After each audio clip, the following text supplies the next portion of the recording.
aujourd'hui encore, on va retourner et revoir votre foi active, votre destinée céleste.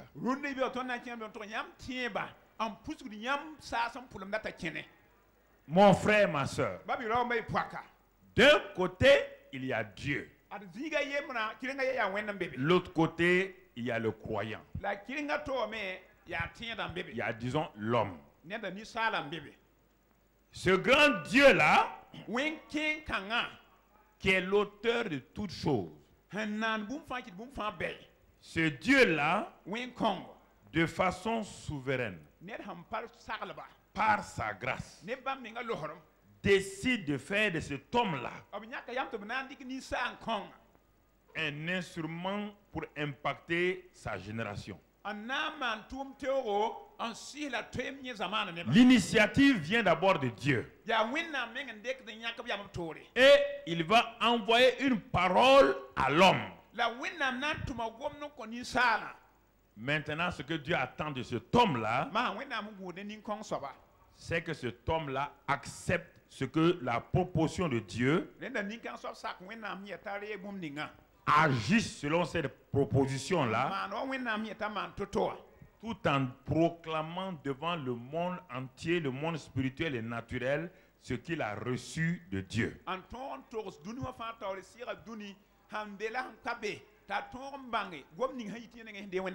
Beaucoup de gens disent qu'ils n'ont pas la foi.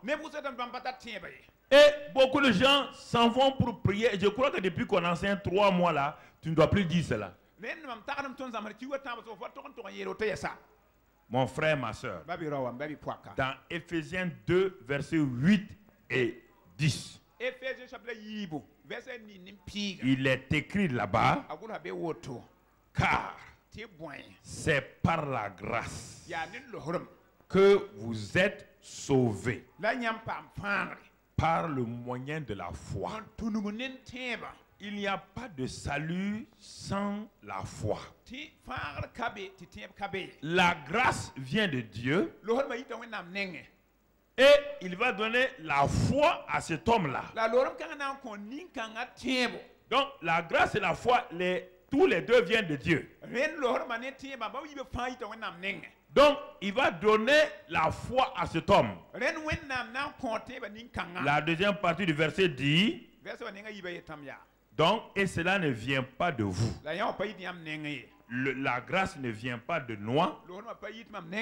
La foi ne vient pas de moi. Le salut ne vient pas de moi. Tout cela, c'est le don, et cela ne vient pas de vous, c'est le don de Dieu. Alors, frères et sœurs, Dieu ne te demande pas de faire, je vais doucement pour que tu comprennes, Dieu ne te demande pas de faire des choses par toi-même, car toi et moi, nous en sommes incapables. Ce que Dieu veut que tu saisisses, que tu comprennes. Lui, il manifeste sa grâce parce qu'il veut te sauver. Et le mot sauver ici, ce n'est pas pour aller au paradis. Sinon, depuis longtemps, tu sais sauver, tu meurs, tu vas au paradis. Il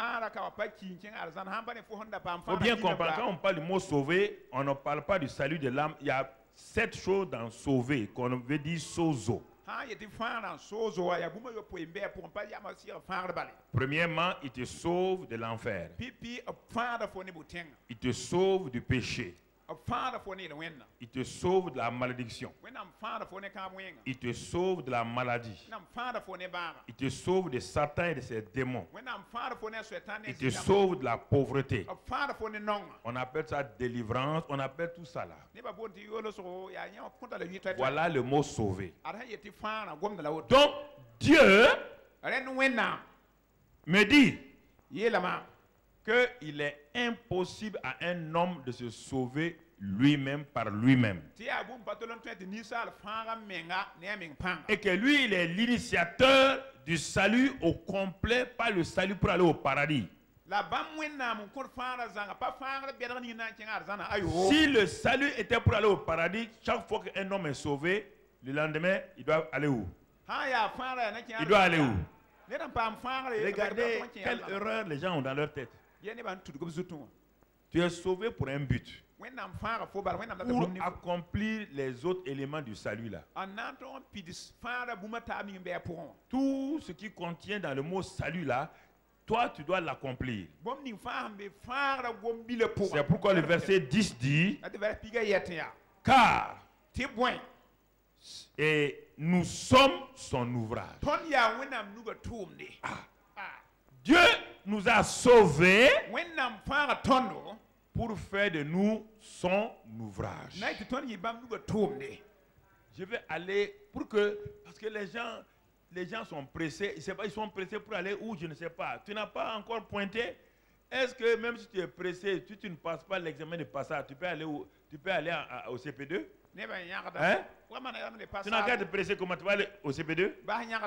Si tu as 2 de moyenne, tu peux passer au CP2? Est-ce qu'il y a une école sur la terre qui va te prendre? Voilà. Pas te presser.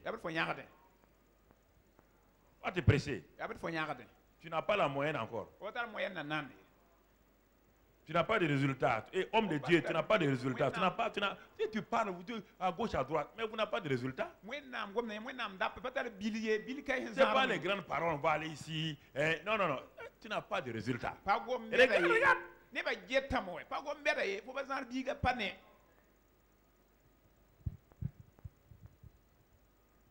Regarde bien. Il dit, nous sommes son ouvrage. Vraiment, il dit, le salut, c'est pour vous. Quand je vous sauve là, vous devenez mon ouvrage. Pourquoi? Il faut comprendre l'évangile. Il dit, et ayant été créé en Jésus-Christ, pour de bonnes œuvres que Dieu a préparées d'avance afin que nous les pratiquions. Ce n'est pas quand tu es sauvé que Dieu commence à préparer des choses. Il les a déjà préparées. Il t'a sauvé pour uniquement faire ce qu'il a déjà préparé. Et aller à l'école là, c'est pas ça. Être ingénieur là, c'est pas ça. Être docteur là, c'est pas ça. Quand Dieu faisait ça, il n'y a pas d'ingénieur, il n'y a pas de docteur, il n'y a rien. C'est pas ça l'ouvrage. Si c'est ça, Dieu a échoué lamentablement. Puisqu'on va te mettre à la retraite. Alors comment tu vas faire alors? Quand tu es retraité, tu vas faire quoi maintenant? Donc tu n'es plus l'ouvrage de Dieu? Hein? Tu n'es plus l'ouvrage de Dieu? Comprenez ça. C'est pourquoi on parle de destinée céleste. Ça veut dire qu'il y a la destinée terrestre. C'est ça ingénieur. C'est ça commercial. C'est ça pilote. Ce n'est pas la destinée céleste. Donc tu peux vivre, être sauvé sur la terre, accomplir ta destinée terrestre, mais jamais. Quand tu vas arriver au ciel, Dieu va dire, mais toi là, tu étais colonel. Et moi, je n'étais pas prévu colonel. C'est l'armée burkinabé qui a dit que tu es colonel-major. Il dit, mon ami, de même que l'armée t'a enregistré là, viens voir moi si tu t'es enregistré même avant que tu ne naisses. Regarde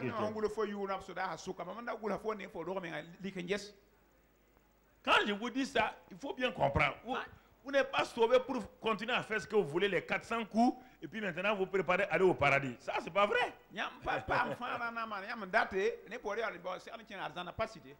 Je suis sauvé. Bon, je fais mes affaires. Les jours que je vais mourir, je vais aller au paradis. Quel grossier mensonge. Un, nous sommes sauvés par grâce. Par le moyen de la foi. Cela ne vient pas de tout, mais cela vient de Dieu, c'est un don.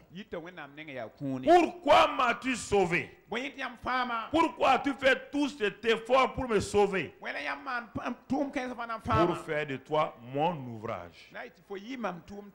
Afin que tu accomplisses, tu pratiques les bonnes œuvres que j'ai déjà préparées d'avance.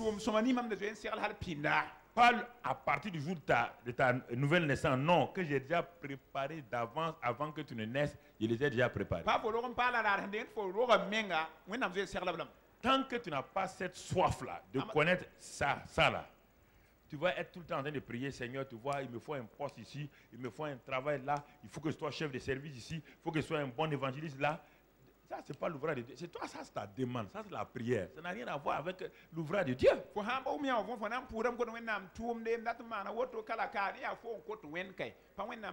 Et c'est pourquoi tu n'es pas stable. Quelqu'un qui ne sait pas ce qu'il doit faire, il ne peut pas être stable. Regardez, la Samaritaine n'était pas stable. Elle est passée jusqu'à 6 maris. Les jours qu'elle a rencontré Jésus, elle a vu sa destinée. Est-ce qu'elle a eu un certain mari? Sa vie s'est fait quoi? Sa vie s'est stabilisée. Tu cours, ta vie n'est pas stabilisée. Tu cherches des choses, ta vie n'est pas stabilisée. Tu te fâches, tu ne viens pas à l'église, ta vie n'est pas stabilisée. Quand je regarde des gens de tous les âges, à 60 ans, ils continuent, ils ne sont pas stables. Peut-être certains me regardent. Ils racontent des histoires. C'est à cause de ça que je ne viens pas à l'église. Est-ce qu'à cause de ça, tu vas venir à l'église? Écoutez-moi, frère et soeur. Écoute-moi. Important. Tu ne sais pas quelle sorte d'ouvrage tu es. C'est pourquoi, mon ami. Alors, avec cette petite introduction, on va avancer pas à pas. Donc, mon frère, ma soeur, quand tu es né de nouveau, Dieu veut que tu marches par la foi et dirigé par le Saint-Esprit. Dirigé par le Saint-Esprit. Et là, Dieu veut t'amener dans ton héritage. Et pour cela, on va prendre l'Ancien Testament avant de revenir dans le Nouveau Testament.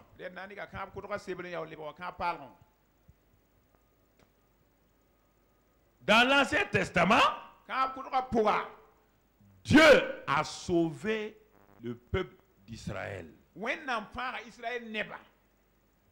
Ce n'est pas eux qui ont initié leur salut. Non. C'est Dieu qui a initié leur salut. Et c'est Dieu qui a parlé à Moïse pour qu'ils aient la foi pour sortir de l'Égypte, pour aller vers un endroit qu'il appelle leur héritage.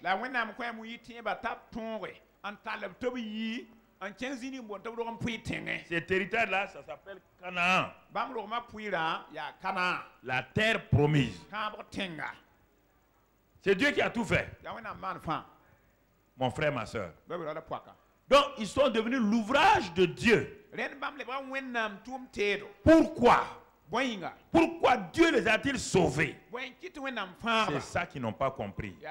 Et c'est ce qui a fait que plusieurs sont morts au désert. Ils n'ont pas compris que Dieu les a sauvés pour révéler au monde qui est Dieu, qui est le vrai Dieu. Et ils ont cru. C'est pourquoi quand il leur manquait la viande, ils se plaignaient. Quand il leur manquait de l'eau, ils se plaignaient. Et c'est pourquoi les chrétiens se plaignent, parce qu'ils veulent des choses.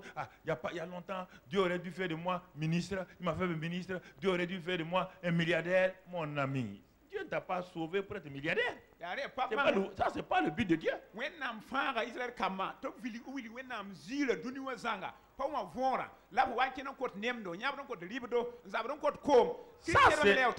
Ça, ce n'est que des choses qui accompagnent ceux qui cherchent le royaume de Dieu. Il dit cherchez premièrement le royaume de Dieu et sa justice. Et toutes ces choses que vous gênez là, on n'a pas besoin de gêner pour ça. Vous allez gêner pourquoi?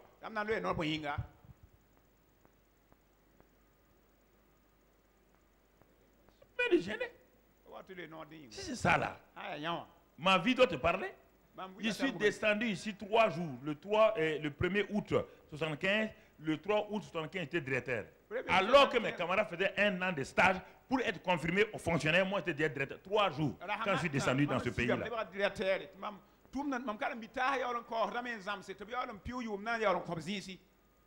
Les gens disent, mais comment tu as fait? Il dit, ah, mon ami, moi j'ai quelqu'un derrière moi. Hein.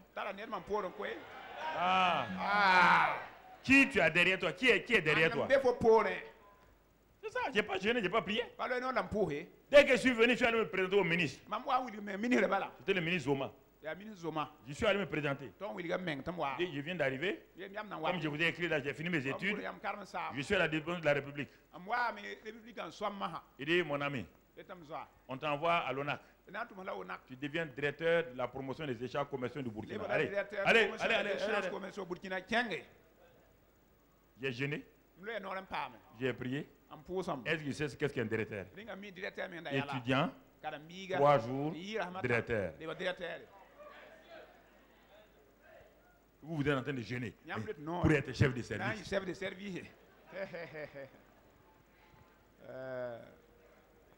Non, mais je ne comprends pas. Il y a quelque chose qui ne va pas. Dieu a initié. C'est pourquoi il faut m'écouter seulement. Écoutez mon frère. N'essayez pas. Plus vous essayez de me contredire, plus votre vie va à l'envers. Moi, je vois des gens, plus j'essaie de me contredire, leur vie va à l'envers. Moi, je suis en train de grandir, toi, tu vas à l'envers.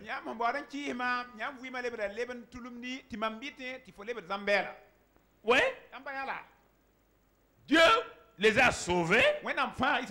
Il a fait d'eux son ouvrage pour révéler au monde le Dieu vivant. C'était ça le but. Maintenant, écoutez-moi. Pour faire ce travail-là, regardez le pays que Dieu va leur donner sans qu'ils ne demandent, sans qu'ils n'aient rien fait. Regardez ce que Dieu va leur donner. On commence dans Deutéronome. Vous allez voir. Simplement. Deutéronome 11. Dieu va leur donner le pays, leur héritage. Regardez, c'est pas eux. Il a déjà préparé. Ces gens ont été esclaves 430 années. Ils n'ont jamais été dans le pays où ils doivent aller. Ils n'ont pas semé, ils n'ont pas l'argent. Regardez ce que Dieu a préparé pour leur donner.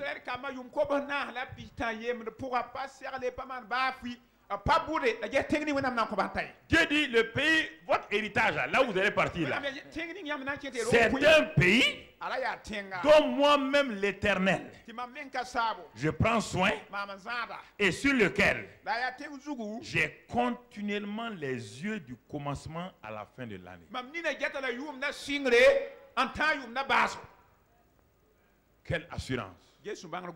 Lorsque tu acceptes de croire que tu es l'ouvrage de Dieu, Dieu te donne ton héritage et il dit cet héritage-là, qu'on appelle le pays de la promesse-là, lui-même, il veille sur ça. Il fait exprès, il ne dort ni ne sommeille pour veiller sur ton héritage-là, pour veiller sur ta vie chrétienne victorieuse-là, pour veiller sur ta destinée-là. Dieu-même, il a son regard du commencement de l'année jusqu'à la fin de l'année.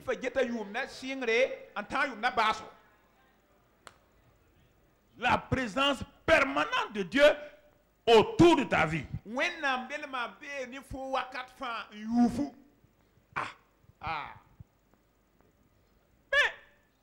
est-ce que ceux à qui Dieu va parler là, est-ce qu'ils vont accepter, comme nous aussi? Voilà le problème. Tu viens avec moi il y a longtemps. Je suis ton Moïse. Je te parle, tu n'écoutes pas. Tu veux discuter. Tu discutes avec moi. Ok, discute. Ils vont discuter avec Moïse. Dieu dit, mon regard est sur le pays. 2, le pays, votre héritage là. Votre héritage là. Ce que j'ai déjà préparé là. Deutéronome 8. Non, allons d'abord à Deutéronome 6. Oui, ok, ça va. Bon, combien il y a mis 8? Car l'Éternel ton Dieu va te faire entrer dans un bon pays, pays de cours d'eau, de sources et de lacs, qui jaillissent dans les vallées, dans les montagnes. Verset 8. Pays de froment, d'or, c'est-à-dire de l'abondance. Verset 9. Pays où tu mangeras du pain avec abondance. Où tu ne manqueras de rien. Pays dont les pierres sont du fer et des montagnes duquel tu tailleras les reins.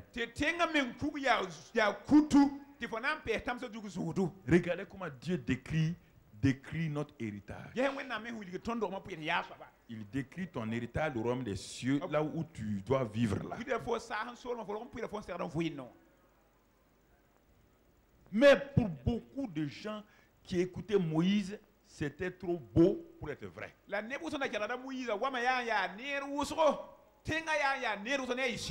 Ça ne peut pas être réel.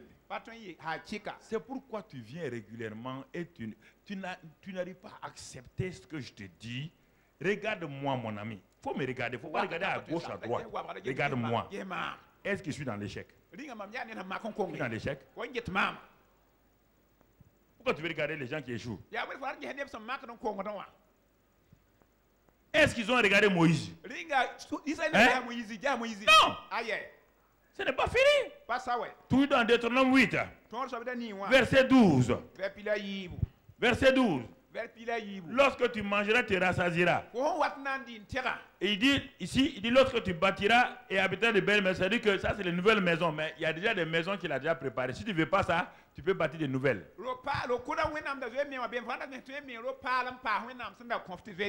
Verset 13. Lorsque tu verras multiplier ton gros et ton menu bétail, s'augmenter ton argent et ton or, et s'accroître tout ce qui est à toi. Est-ce qu'on t'a dit que tu vas faire des choses? Qui est en train de faire croître? Qui est en train de faire augmenter? Le Dieu dont tu es dans son royaume là, tu es son ouvrage là, et tu as accepté d'être son instrument là, c'est lui qui est en train de faire ça. Il est en train de faire ça.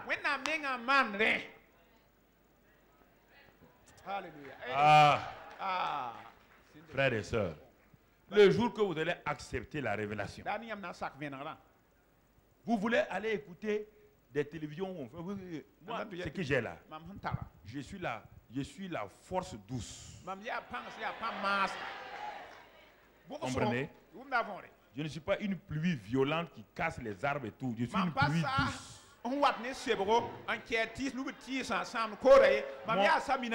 Mon enseignement pénètre dans le sol pour que le sol soit regorgé.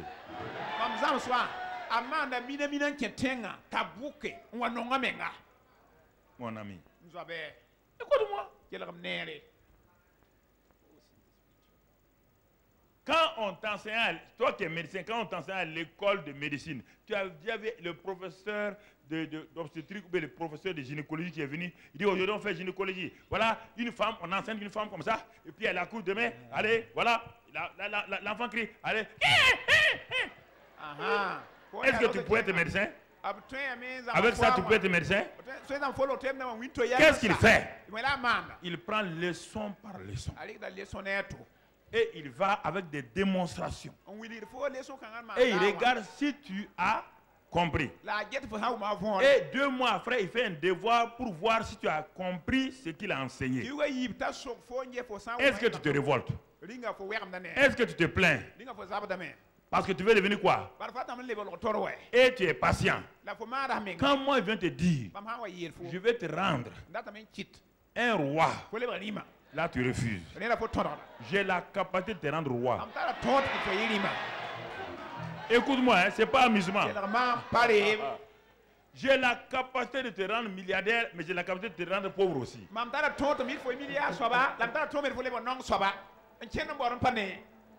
Dans ma bouche là, il y a la richesse et la pauvreté. Si tu laisses que je parle, c'est toi la pauvreté. Tu n'as qu'à faire le tour du monde. Mon ami, en ce temps, celui qui est assis à côté de moi là, qui vend les cailloux là, il devient milliardaire. Non, c'est pas. Hey, chacun sait ce qu'il est. Chacun sait ce qu'il est. Que tu crois, tu ne crois pas, c'est ça que je suis. Ne me compare pas à quelqu'un d'autre, je suis unique. Toi aussi tu es unique. Il n'y a pas ton semblable. Il n'y a pas mon semblable. Alors quand je te dis, pourquoi vous voulez vous plaindre? Vous ressemblez à qui? Tu ressembles à qui? Personne.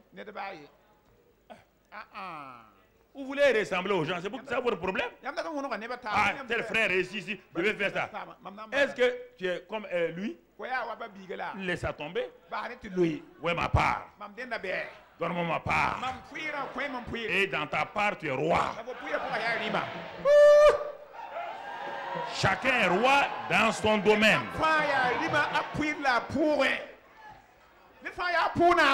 Il faut comprendre ça. Vous bagarrez inutilement.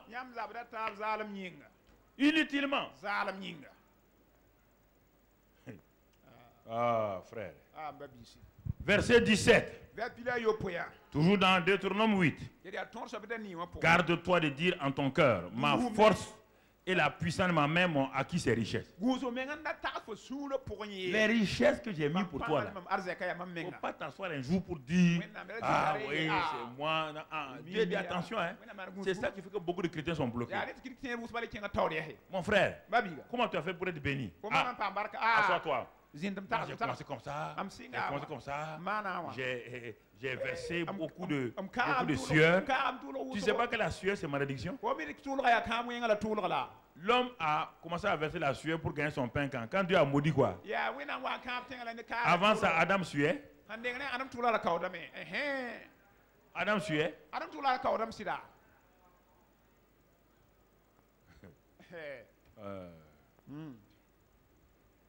Mon ami, il faut te coller à des gens qui sont capables d'élever, d'encenser, de te célébrer et ta destinée. Allez s'asseoir, critiquer, ça ne vous donne rien. Plus tu critiques quelqu'un, quand tu le vois, tu fais quoi? Tu peux le regarder? Tu fais quoi?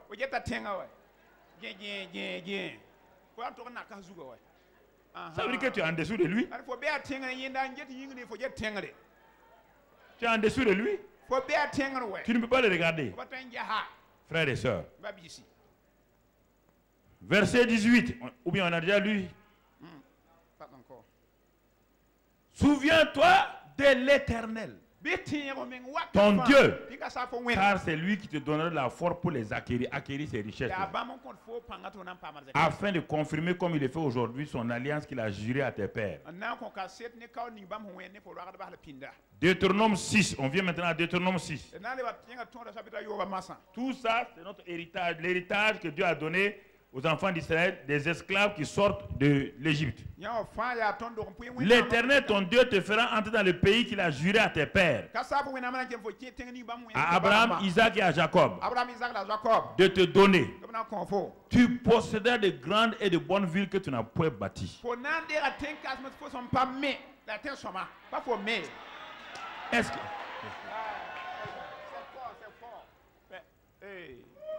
Vous ne lisez pas la vraie parole là. Vous êtes en train de chercher des versets. Les versets où Dieu dit que tu es déjà roi. Toi tu cherches des versets pour être devenu roi. Tu es déjà roi.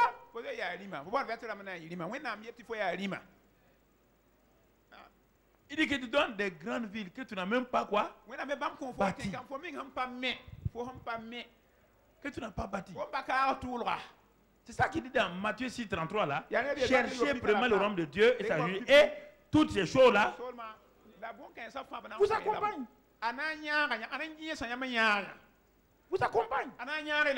Quand ta foi est dans cette dimension-là, mon ami, tu es d'accord avec tout le monde. Tu bénis les gens. Tu ne cherches même pas à faire du mal à quelqu'un. Non, mon ami. Non, mon frère. Tu vois? Et au verset, toujours là, il dit des maisons qui sont pleines de toutes sortes de biens et que tu n'as point rempli. Des citernes creusées que tu n'as point creusées. Des vignes et des oliviers que tu n'as point plantés. Lorsque tu mangeras et te rassasieras. La suite, mon frère. Lorsque tu mangeras et te rassasieras, garde-toi, ce que Dieu te dit, garde de faire quoi? D'oublier l'Éternel. C'est ça le problème. Beaucoup de gens oublient Dieu.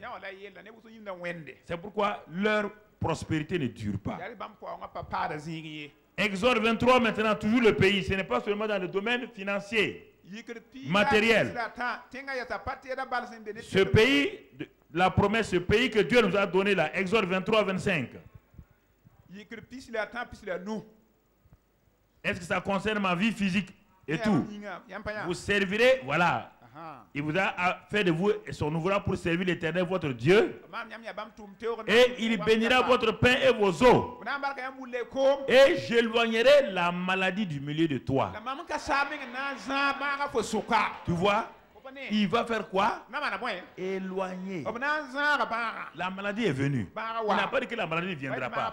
La maladie viendra à cause de ton incompréhension, à cause de tes péchés. Mais quand ça va venir, Dieu promet de les éloigner. Il promet de les éloigner. La suite, mon frère. Il n'y aura dans ton pays ni femme qui avorte, ni femme stérile. Et ensuite, je remplirai le nombre de tes jours. C'est-à-dire que tu ne vas pas mourir à 40 ans. Non. 40 ans, c'est la première partie de ta vie.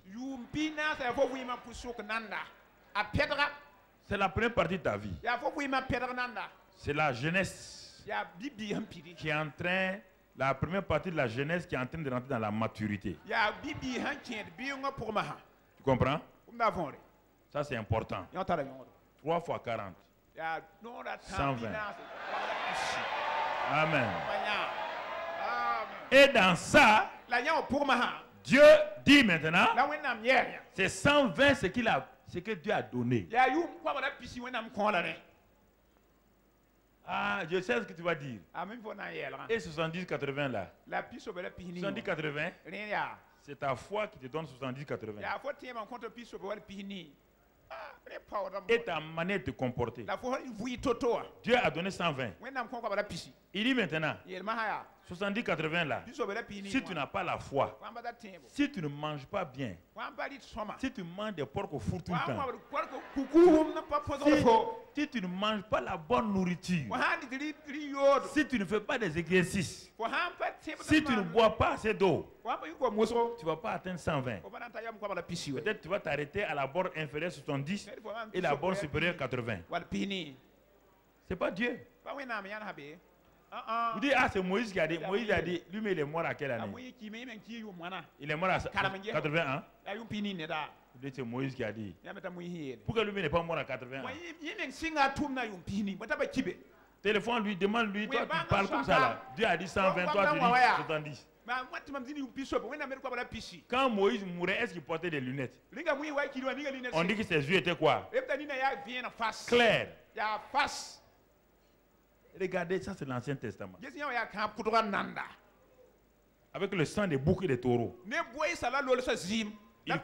ne connaissent pas la grâce. Il faut comprendre la parole de Dieu.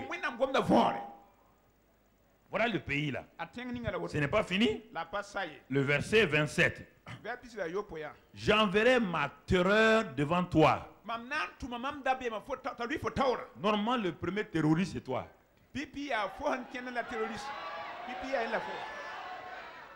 Mais c'est une terreur dont, quand tu te présentes, il dit, je mettrai ma terreur devant toi et je mettrai en déroute tous les peuples sur lesquels tu arriveras et je ferai tourner le dos devant toi à tous tes ennemis. Ils ne vont pas mourir, hein? Non, on n'a pas dit que tu vas les tuer. On n'a pas dit que tu vas les égorger. Quand ils te verront, ils vont tourner le dos.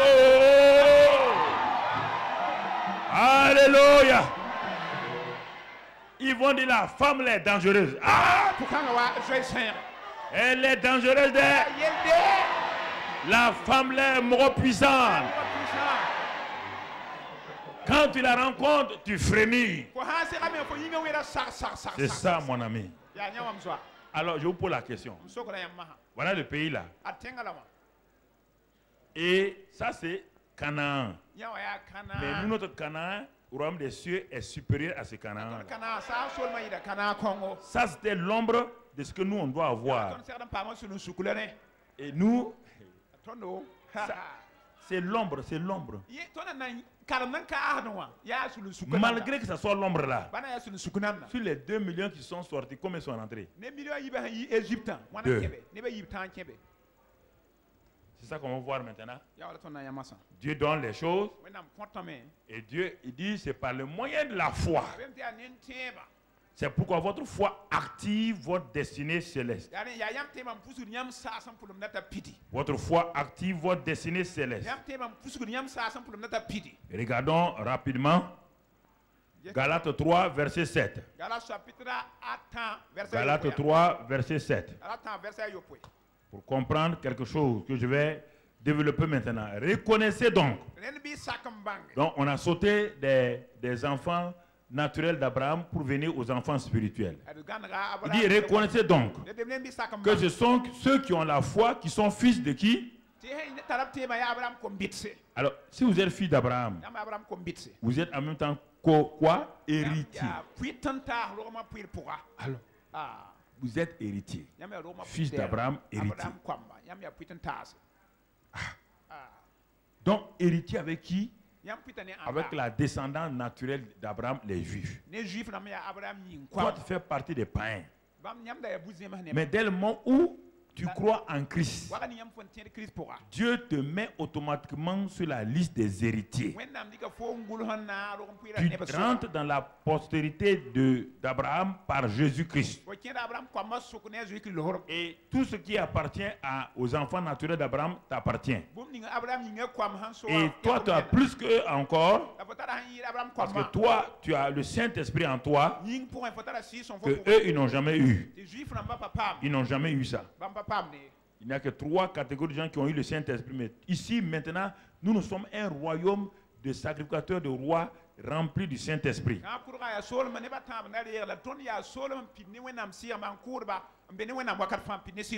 Alors, on va voir la foi là qui active les choses maintenant. Les gens là, ils ont quitté l'Égypte parce qu'ils ont cru à la parole de qui? De Moïse, non? Oui ou non?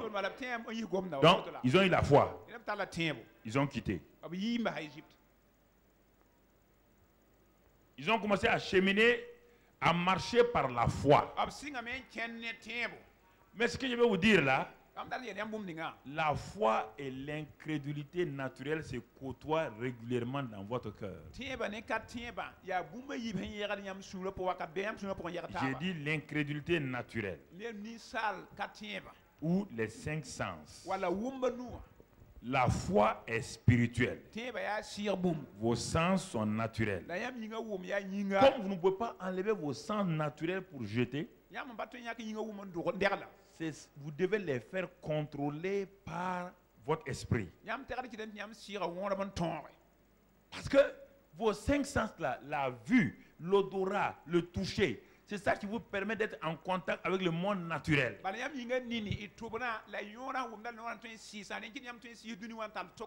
Et Dieu est venu ajouter à cela la foi qui est le sens spirituel pour contacter le monde spirituel.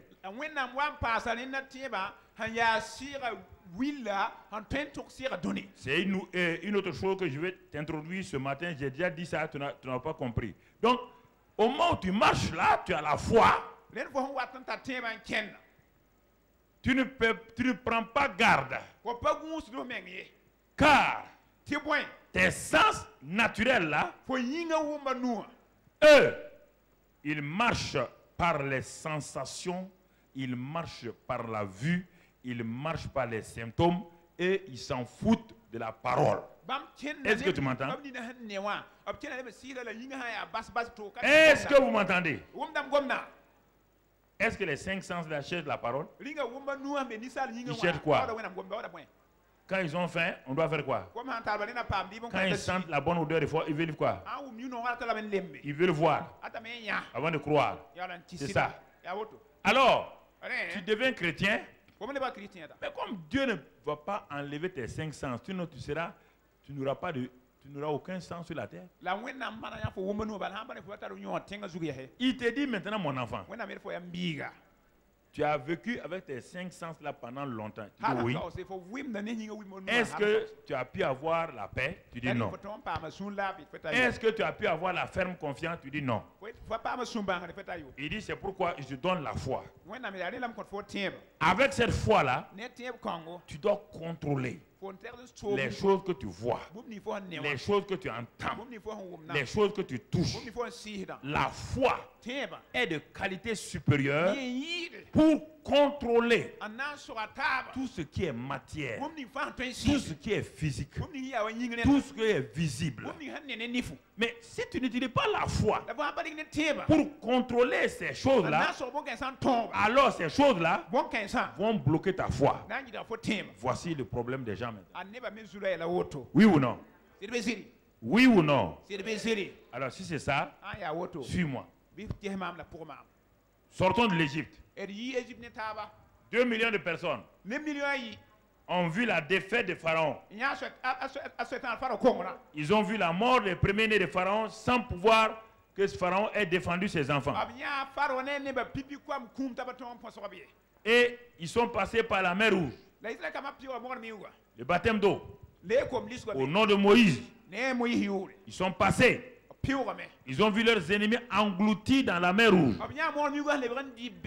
Ils disent Alléluia. Donc l'affaire de Moïse là c'est vrai. Dieu est réel. Jusqu'à présent, il s'appuie sur la parole. Il s'appuie sur la parole. Et tout juste, après cette grande victoire là, ils arrivent dans un endroit où l'eau est amère. L'eau est en contact avec quoi? La foi ou les 5 sens?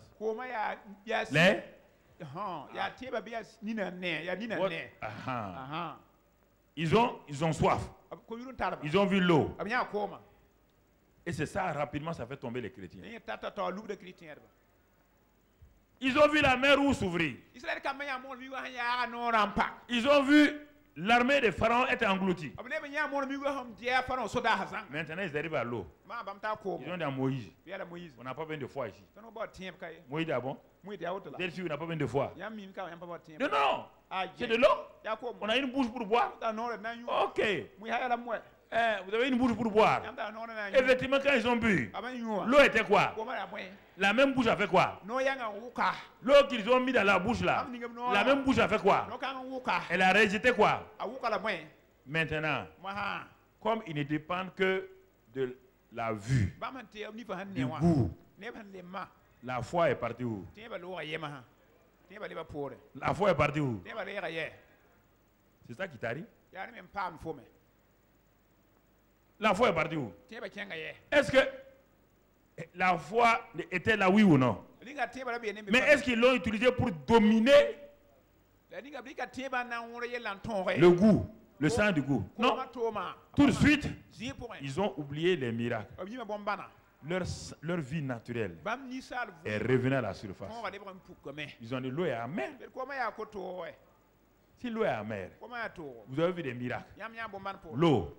Vous dites à Moïse seulement, la même foi qui a ouvert la mer Rouge, la même foi qui nous a permis de vaincre Pharaon là, la même foi, Moïse, il ne faut même pas bouger. Nous-mêmes, on va assainir l'eau là. Ils ont fait ça.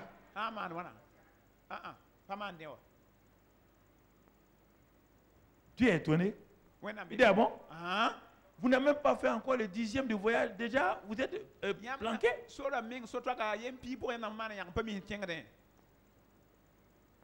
ce qu'on appelle le combat de la foi. Le combat de la foi, ce n'est pas combattre contre les démons. C'est combattre contre ta chair, ta propre chair. C'est de contrôler ta propre chair. Est-ce que vous comprenez? Ils n'ont pas pu le faire. Regardez, frère, vous quittez l'église, vous arrivez à la maison. Question de nourriture seulement. Tout ce que vous avez à l'église, vous perdez. Vous perdez ça un seul coup. Quelque chose ne va pas. Parce que vous ne savez pas que votre foi doit dominer vos sens.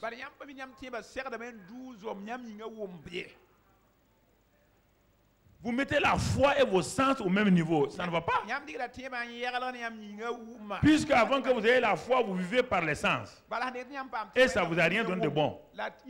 Maintenant, Dieu vous donne un sens supérieur à vos 5 sens. Là, vous refusez. Et c'est ainsi que, frères et sœurs, les gens ont oublié la beauté du pays. Ils ont oublié complètement tout ce que Dieu a décrit, ce qu'on a vu tout à l'heure. Ils ont oublié à tel point qu'ils vont arriver eux-mêmes, ils vont mettre le pied dans le pays. Ils vont envoyer 12 leaders, 12, qui vont mettre les pieds dans le pays, qui vont voir ce que Dieu a dit là. Mais ils vont rêver. Comme ils ont utilisé les 5 sens régulièrement, même quand ils ont vu le pays, est-ce qu'ils ont cru? Les sens ont vu quoi encore? Les géants. C'est ça, c'est pourquoi ma fille, tu viens à l'église, mais chaque fois, tu ne vois que des géants. Tu ne vois que l'eau amère. Tu ne vois que ce qui ne marche pas. Mais le pays est là. Est-ce qu'ils ont vu là? Ils ont dit le pays est beau. Mais c'est impossible, on ne peut pas le prendre. On ne peut pas le prendre. On ne peut pas le prendre. Il y a 2 seulement qui ont dit on peut. Josué et Caleb. Il dit ne regardez pas, ne laissez pas vos 5 sens vous induire en erreur. Appuyons-nous sur la parole de Dieu. Ils ont dit quelle parole de Dieu? Quitte-la. Quelle parole de Dieu? Nous on est réalistes. Nous on est raisonnables. C'est ça le problème. Tu es réaliste. Ah, tu es réaliste. Ah bon. Donc, si tu es réaliste, Dieu ne travaille pas les réalistes. Dieu travaille à les gens qui ont la foi. Dieu travaille à les gens qui ont la foi, qui manifestent la foi. Et à cause de ça, mon frère, ma soeur, ils n'ont pas pu prendre possession du pays. Ils n'ont pas activé leur foi pour prendre possession de ce beau pays-là. Ils sont morts au désert. L'histoire du désert où les gens prêchent sur le désert là, c'est pas une bonne prédication. On n'est pas fait pour aller au désert. Jésus dans son désert, il n'a pas vaincu Satan. Tous ceux qui ont eu leur désert, les David là, ils n'ont pas vaincu leur désert. On ne peut pas parler de la vie du désert. Le désert est un lieu de passage d'un point à un autre pour tester ce que vous avez appris de l'autre côté pour aller au niveau supérieur. Vous passez par le désert. Mais votre foi domine le désert. Votre foi contrôle le désert. Et votre foi va entrer dans la terre promise. Est-ce que vous comprenez? Donc, frères et sœurs, ce premier groupe-là n'a pas pu entrer dans son héritage. Et vous posez la question.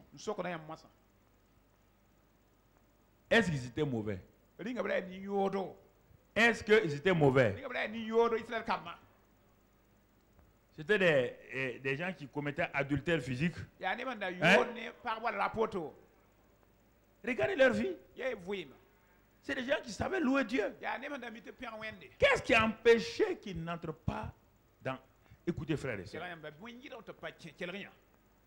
Ils ont vu des miracles. Ils ont mangé la manne, le pain qui tombait. Quand ils avaient soif, Moïse frappait le rocher, l'eau sort. Pendant 40 ans, leurs vêtements ne se sont pas usés. Miracle. Leurs pieds ne se sont pas enflés. Va déjà marcher 40 heures. Va marcher 40 heures. Va marcher 40 heures. Tu verras tes pieds là.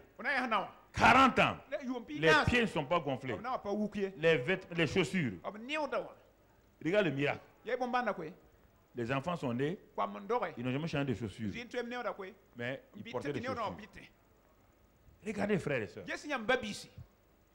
Malgré tout ça, c'est leur sens leur raisonnement, leur cinq sens. C'est ça. Et tu peux être à l'église 25 ans, 40 ans. Regardez, c'est des chrétiens de 40 ans. Regardez comment ils ont échoué lamentablement à Kadesh Barnea. 40 ans, ils ont suivi le plus grand leader. 40 ans, ils ont marché avec le plus grand leader qui était un ami personnel de Dieu. Qui recevait les révélations de Dieu et qui venait leur donner. Ils n'ont jamais pu avoir confiance en Moïse et en la parole de Dieu. Jamais. Chaque fois, ils trouvaient un défaut en Moïse. S'ils ne trouvent pas un défaut dans sa femme, ils trouvent un défaut dans son frère, ils trouvent un défaut dans sa soeur, ils trouvent un défaut chez Moïse. Dieu dit à Moïse, laisse-les, je vais les tuer. Il lui donner une nouvelle génération. Moïse dit, si tu les tues, on va dire que tu es un Dieu incapable. Laisse-les, je vais aller avec eux. Regardez, frères et sœurs. La seule chose qui les intéressait, est-ce que Moïse là, on peut avoir confiance en lui? Après, regardez la femme qu'il a pris là. Un leader comme ça qui ne peut pas prendre une femme comme ça. Dieu dit, il dit Moïse là, ce n'est pas un prophète. Hein? Si c'était un prophète, je ne lui parle pas des énigmes. Mais Moïse est mon ami, que je vois face à face. Faites attention. Dieu a ouvert le sol, il a enterré Dathan et Abiram. Faites attention quand vous êtes en relation avec un homme de Dieu. Vous croyez que les hommes de Dieu se défendent. Ce n'est pas pour se défendre. Non. Beaucoup de gens sont morts parce qu'ils ont osé parler. Si tu bénis, ta vie est allongée. Si tu maudis, ta vie est réduite. Il faut arrêter. Dieu ne maudit pas quelqu'un. Dieu ne veut jamais que quelqu'un meure. Même mon ennemi. Jamais. Non.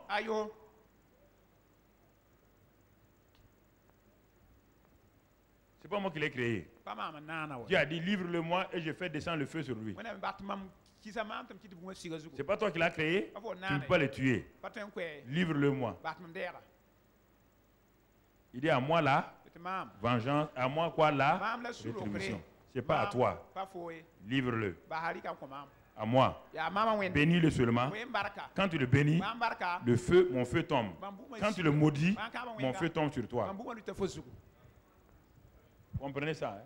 Dans l'époque, vous arrêtez que vous maudissez les gens. Quand vous les maudissez, la malédiction vient sur vous. Parce que la malédiction est une semence. Ce que vous sémez, vous récoltez. Un grain, vous récoltez combien? 30, 60. Toi, tu envoies un feu sur quelqu'un. Toi, tu reçois 60 feux. Qui est malheureux?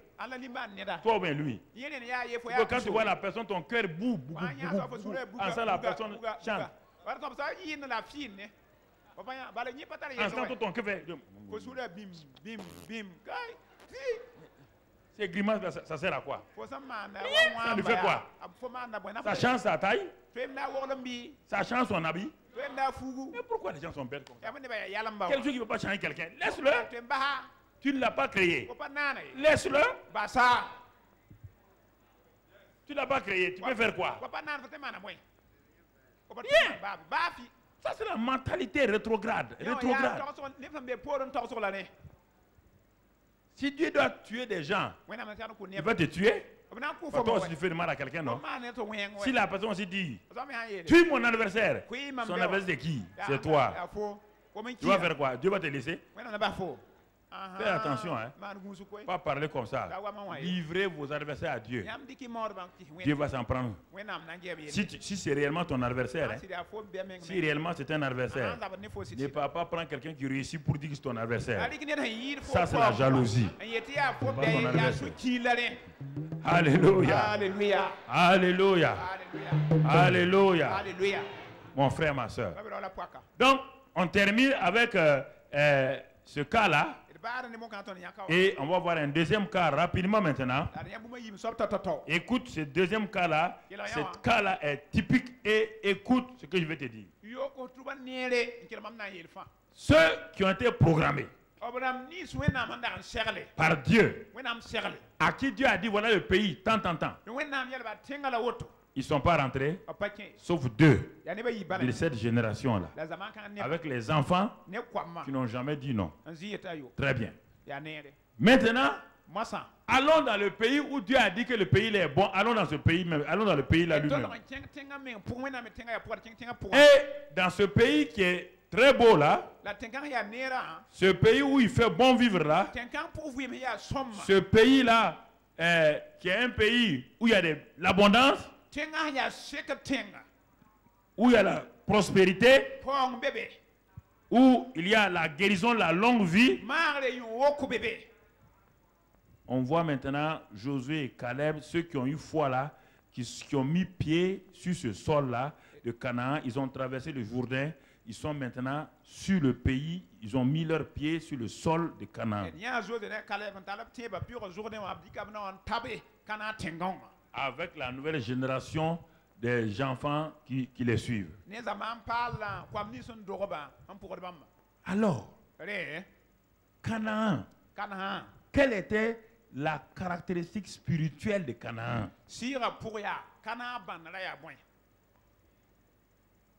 Les habitants qui vivaient là-bas, le pays est bon et tout. Mais les premiers habitants qui vivaient là-bas étaient des idolâtres. N'adoraient pas Dieu. Dieu leur a donné un bon pays. Écoutez les mystères. Pourquoi Dieu va retirer ça? Parce que Dieu a créé la terre là. Au lieu d'adorer Dieu, ils ont commencé à adorer des idoles, que c'est les idoles qui leur ont donné ça. Dieu est d'accord?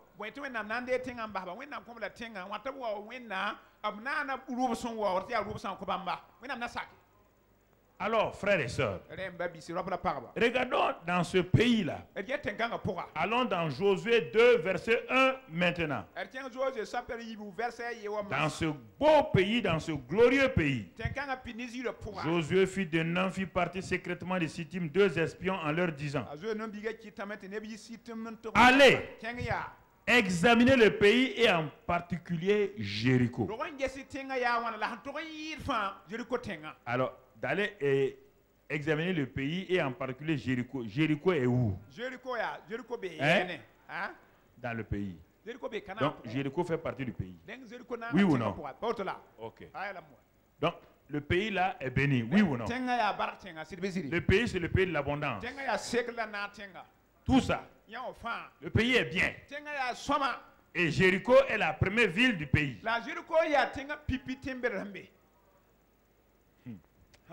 Ah, Seigneur. Quelque chose va se passer. Il est dit que ce sont ceux qui ont la foi qui sont fils de qui? Le premier groupe des enfants d'Abraham, c'était ceux qui ne sont pas rentrés. Oui ou non? Alors Dieu va commencer à chercher le deuxième groupe des fils d'Abraham. Puisque ce premier groupe-là, les Israélites là, ils n'ont pas honoré Dieu par leur foi. Ils ne sont pas rentrés en Canaan. Dieu va faire quoi? Dieu sait qu'en Christ Jésus, les Juifs et les païens seront un même peuple. Oui ou non? Mais est-ce que parmi ceux qui sont sortis de l'Égypte là, est-ce que ce sont des Juifs? Oui ou non? Dieu va chercher maintenant le côté des païens. Et on est étonné où Dieu va trouver la première personne païenne que Dieu va utiliser pour que Jésus-Christ, il y ait les Juifs et les païens ensemble. Et il va trouver cette personne-là où? À Canaan. Écoutons ensemble. Regardez ensemble les mystères de Dieu. Donc, le pays est bon. Et Jéricho est la première ville. Mais c'est une ville barricadée. Elle est fortifiée. Personne ne peut rentrer, personne ne peut sortir. Et dans cette ville-là, mon frère, ma soeur, les gens adoraient des faux dieux, pratiquaient les coutumes aux dieux de Dieu. À tel point que Dieu a décrété quelque chose dans Deutéronome 7, verset 9. Deutéronome 7, verset 9. Dieu a dit quelque chose. Dieu dit donc à Moïse, sache donc que c'est l'Éternel ton Dieu qui est Dieu. Ce Dieu fidèle garde son alliance et sa miséricorde jusqu'à la 1000e génération envers ceux qui l'aiment et qui observent ses commandements. Verset suivant. Mais il use directement de représailles envers ceux qui les haïssent et il les fait périr. Il ne diffère point envers celui qui le hait, il use directement de représailles. Verset suivant. Ainsi observe, etc., etc. Et verset suivant. On va voir. Et on a dû sauter ça quelque part. Il y a, dans ce passage, il dit qu'il interdit que les Israélites prennent une Cananéenne pour femme. Regarde bien le verset qui concerne ça. C'est le 8 ou le 7 ou le 8. Okay. Il interdit. Qui l'a trouvé? C'est le verset 3. 3. Oui. Ok, va au verset 3. C'est un verset 3. Ah, c'est le verset 3 que j'ai écrit ici, moi-même. Seigneur, ouvre mes yeux au nom de Jésus. C'est déjà ouvert. Amen. C'est verset 3. Amen. Verset 3. Amen. Alors, regarde le verset 3. Verset 3. Tu ne contracteras point de mariage avec ces peuples. Tu ne donneras point tes filles à leurs fils. Et tu ne prendras point leurs filles pour tes fils. Et, écoutez. Dieu dit que tous ceux qui sont à Canaan, comme ils adorent des idoles, là, il dit au peuple d'Israël, absolument interdit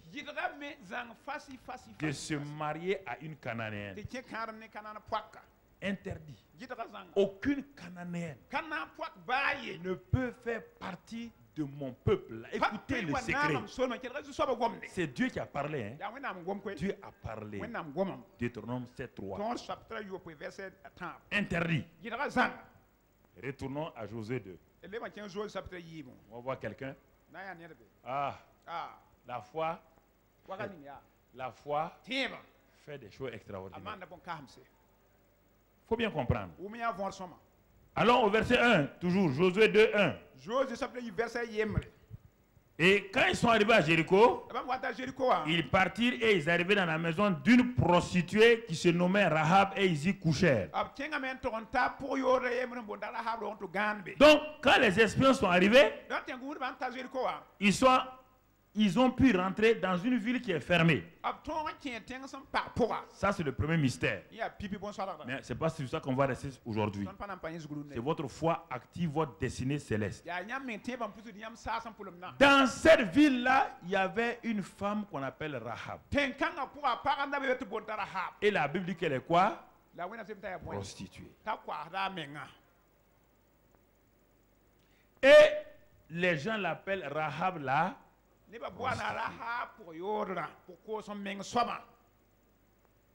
Ses parents avaient tellement honte d'elle qu'ils sont allés construire leur maison loin là où elle faisait sa prostitution.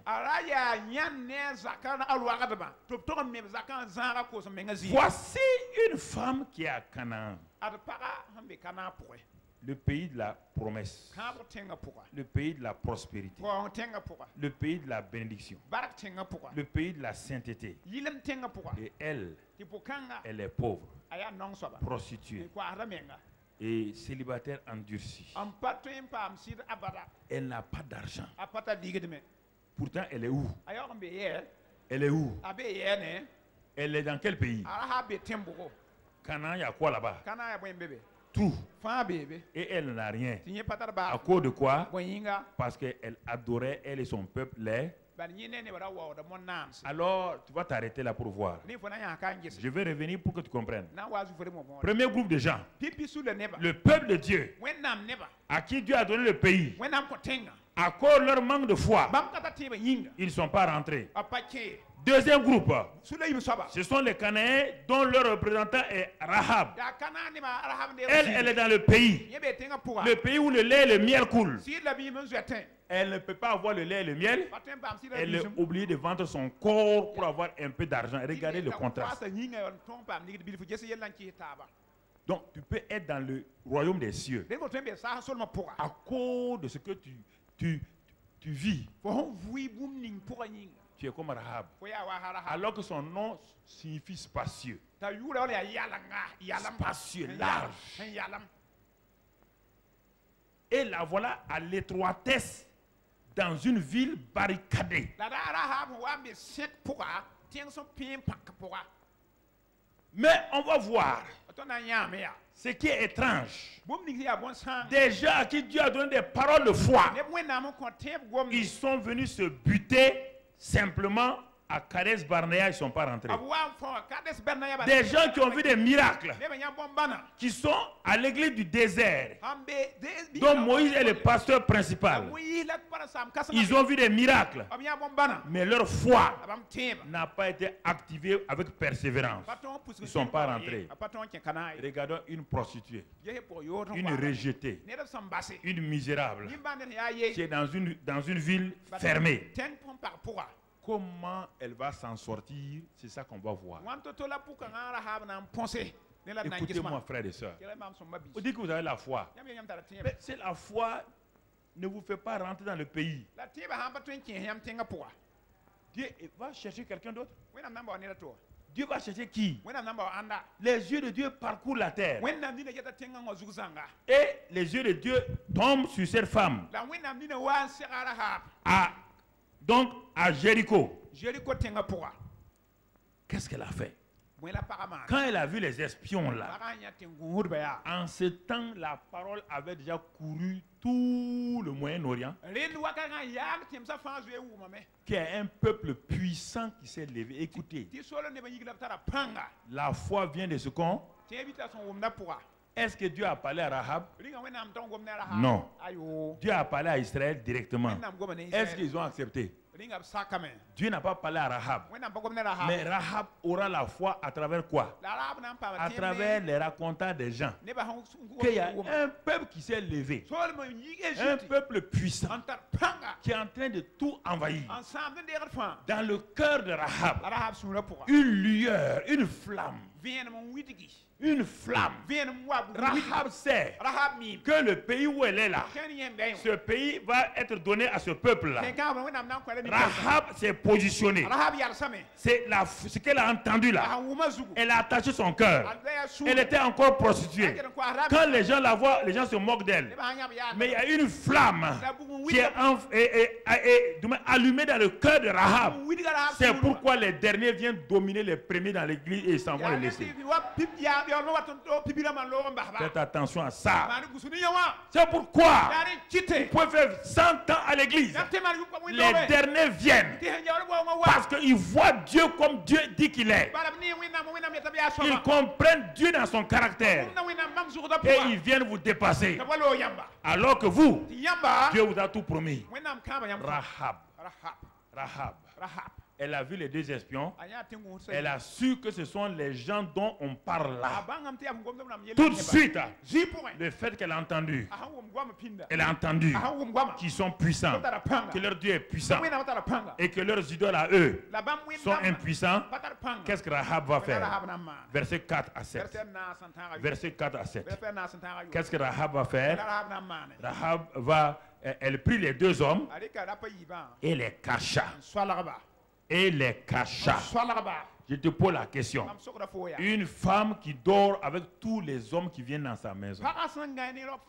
Voici deux hommes qui viennent, elle n'a même pas envie de coucher avec elle. Et vous dire qu'on peut devenir chrétien et peut continuer l'ancienne vie. Elle n'a même pas changé. Mais la crainte, écoutez-moi frère. Est-ce que Rahab est changée? Elle est changée? Tous les hommes qu'elle voit là, elle offre son corps. Ces deux hommes-là, ils ont couché chez Rahab. Est-ce que Rahab a couché avec eux? On dit ils y couchèrent. Est-ce qu'on a dit qu'on a couché avec Rahab? Est-ce que Rahab même avait envie de coucher? Ce qui faisait que Rahab couchait avec les hommes là, c'est son idolâtrie. Elle n'a pas de révélation. C'est pourquoi beaucoup de gens sont comme ça. Ceux que vous jugez là, vous dites, ah, cette femme-là a une mauvaise vie là. Parce qu'elle n'a pas encore la lumière. Elle n'a pas encore la flamme. Laisse-la. Elle est prostituée. Le jour qu'elle va connaître Christ là, toi qui es sainte là, elle va venir te dépasser. Sa foi va te dépasser. C'est ça le problème que les chrétiens ne connaissent pas. Ah, tel frère là il est mauvais. Telle soeur là il est mauvais. Ces jeunes gens sont mauvais. Tu connais ce que Dieu a prévu pour eux? Tu ne connais pas ce que Dieu a prévu? Tu n'es pas leur Dieu. Ce que Dieu a prévu pour eux, tu sais? C'est pourquoi vous bloquez. Quand tu n'as pas le discernement sur la vie des gens, ne prends pas leurs erreurs d'aujourd'hui pour les crucifier. Fais attention à ça. Ne prends pas leur faiblesse d'aujourd'hui pour les rejeter. Tu ne sais pas que cet homme-là que tu es en train de rejeter, c'est ton sauveur de demain. Et si tu l'as jeté aujourd'hui, demain tu n'as plus de sauveur pour toi-même. Et c'est pourquoi beaucoup de gens maintenant, quand ils ont méprisé des gens, brusquement Dieu présente quelqu'un devant eux pour les aider. Il ne peut pas les aider parce qu'ils l'ont tellement rejeté qu'ils ont honte d'aller le voir. Faites attention à ça. Faites attention. Rahab les a fait coucher. Elle a pris le risque. C'est une femme courageuse, une femme de risque. Plus que les gens qui sont allés pour voir Canaan. Est-ce qu'ils étaient courageux? Est-ce qu'ils ont pris le risque? Non. Son roi a envoyé des gens pour venir demander à la femme là où sont les espions. Elle n'a pas eu peur des soldats du roi. Pourquoi? Il y a une flamme de l'éternité qui est dans le cœur de chaque homme. Quand le feu de la parole vient, ça allume ta lumière là et ta lumière commence à briller. C'est ça le secret de l'évangile. Le secret de l'évangile, ce n'est pas d'avoir ceci, d'avoir cela, d'avoir des maisons. Il y a des gens qui ont 20 maisons, ils sont morts, ils sont partis laissés. 20 maisons, ils sont partis laissés. C'est pas ça. Écoutez-moi. Votre foi, c'est pas Dieu, c'est votre foi. Dieu a une destinée pour chacun. C'est chacun qui active sa destinée par sa foi. Parce que tu ne prends pas de risque. Tu n'as pas de courage. Tu es là. Tu es tout le temps, tu remets à demain. Demain, on va voir. Regardez cette femme-là. Et regardez, quand on arrive, on va sauter. Et au verset 8, regardez maintenant, elle va activer sa foi. On a dit que la foi est égale à croire, plus parler et agir. Qui peut savoir que cette femme-là a la foi? La foi n'est pas liée à votre sainteté. La foi n'est pas liée à votre vie de menteur ou non. La foi vient de ce qu'on... Et ce qu'on entend vient de la parole de Dieu. C'est pourquoi cette femme-là, malgré le fait qu'elle soit prostituée, quand elle a entendu que le peuple de Dieu vient, que le pays leur appartient, elle s'est positionnée pour quitter son peuple idolâtre, pour être intégrée dans le peuple de Dieu. Et comment elle va le faire? C'est ça le secret maintenant. Le ciel regarde à Rahab. Les anges regardent à Rahab. Dieu a conduit les deux hommes dans la maison de Rahab. Regardez le verset 8. Avant que les hommes là se couchent, elle est partie les voir. Et verset 9, qu'est-ce qu'elle va leur dire? Elle va proclamer sa foi. Les 12 leaders sont partis. Quand ils sont venus, ils ont découragé tout le peuple qui s'est mis à pleurer. Mais regardez cette femme. Ce qu'elle va dire, elle.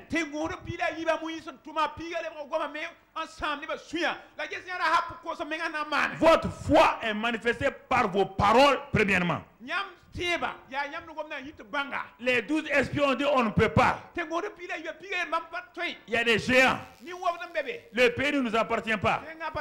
Et tout le peuple a pleuré. Il y a plein de gens dans l'église qui sont comme ça. Quand le pasteur prêche, ils s'en vont décourager les gens. Ça te regarde, si tu te laisses décourager, ça te regarde. C'est pas mon problème. Moi, je fais mon travail. Est-ce que ça c'est possible? Ils sont découragés et ils ne sont pas rentrés eux-mêmes.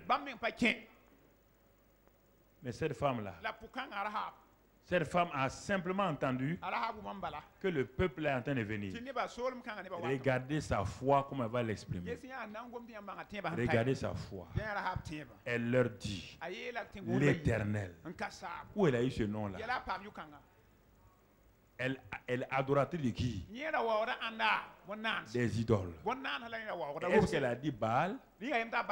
Est-ce qu'elle a dit Astarté? Est-ce qu'elle a dit Jupiter? Non. Est-ce qu'elle a dit même Dieu? Non. Elle utilise le nom. L'Éternel. Vous entendez? L'Éternel, je le sais, vous a donné ce pays. Regardez. Les gens ne sont pas entrés dans le pays. Voilà une femme qui dit que le pays vous appartient. En ce temps, Josué n'est même pas arrivé. Josué va arriver dans le chapitre combien? Chapitre 6. Est-ce que Josué est là? Josué était de l'autre côté encore, oui ou non? Regardez la bonne nouvelle. C'est une femme prostituée qui leur donne la bonne nouvelle. Que le pays Dieu vous l'a. Et c'est pourquoi ceux que tu méprises là, Dieu met dans leur bout des paroles, mais comme tu les as méprisés, tu n'entends pas ce qu'il doit te dire. Est-ce que les 12 espions ont rencontré Rahab? Est-ce que s'ils rentraient là-bas, est-ce qu'ils vont considérer Rahab? Rahab n'est rien. Nous, on est des officiers là. Ils ont pu réussir? Non. C'est ça, frères et sœurs. Il y a des gens, il y a des opportunités. Des gens qui sont votre opportunité. Des gens qui sont votre porte. Des gens qui sont vos clés pour vous permettre d'accéder à votre héritage. Si vous les méprisez, votre héritage, vous allez tourner sur vous-même. Vous pouvez aller n'importe où. Mon frère, ma soeur, est-ce que Rahab était diplômé d'école biblique? Est-ce que Rahab connaît la Bible? Est-ce que Rahab connaît le Dieu de la Bible? Ce n'est pas un problème. C'est ce qu'elle a entendu là. La foi vient de ce qu'on, et ce qu'on entend vient de la parole de Christ, la parole de Dieu. On lui a dit que Dieu est fort. Et c'est ça qu'elle est en train de dire. Je le sais. Ça c'est quoi? La ferme assurance. Je le sais. Hein? Une païenne, une prostituée, elle dit que je le sais. L'Éternel vous a donné le... Dieu est assis sur le trône, il bouge. La foi plaît à qui? Sans la foi, il est impossible de plaire à Dieu. Mais quand la foi est là, elle plaît à qui? Est-ce que tu as déjà fait bouger Dieu? Est-ce que Dieu s'est levé, il a dit, ah, Dieu, Gabriel, Michel, regardez ma fille en bas là. Ah, je vous ai dit que moi j'ai confiance en elle. Dieu a prêté, il a juré sur Job. Est-ce qu'il a perdu? Il a perdu? Même quand Job a dit des conneries, est-ce qu'il a perdu? Dieu jure sur vous. Non, mais il ne faut pas lever la main. Est-ce que vous allez accepter? C'est ça le problème. Dieu est étonné. Je le sais. Et puis, il dit à Gabriel, regardez, il m'appelle l'Éternel. Elle m'appelle l'Éternel. Elle m'appelle l'Éternel. La suite. La suite, mon frère. Il dit quoi? Non, est-ce que le verset 9 là est fini? Non. Le 9 n'est pas fini, reviens là. La terreur que vous inspirez nous a...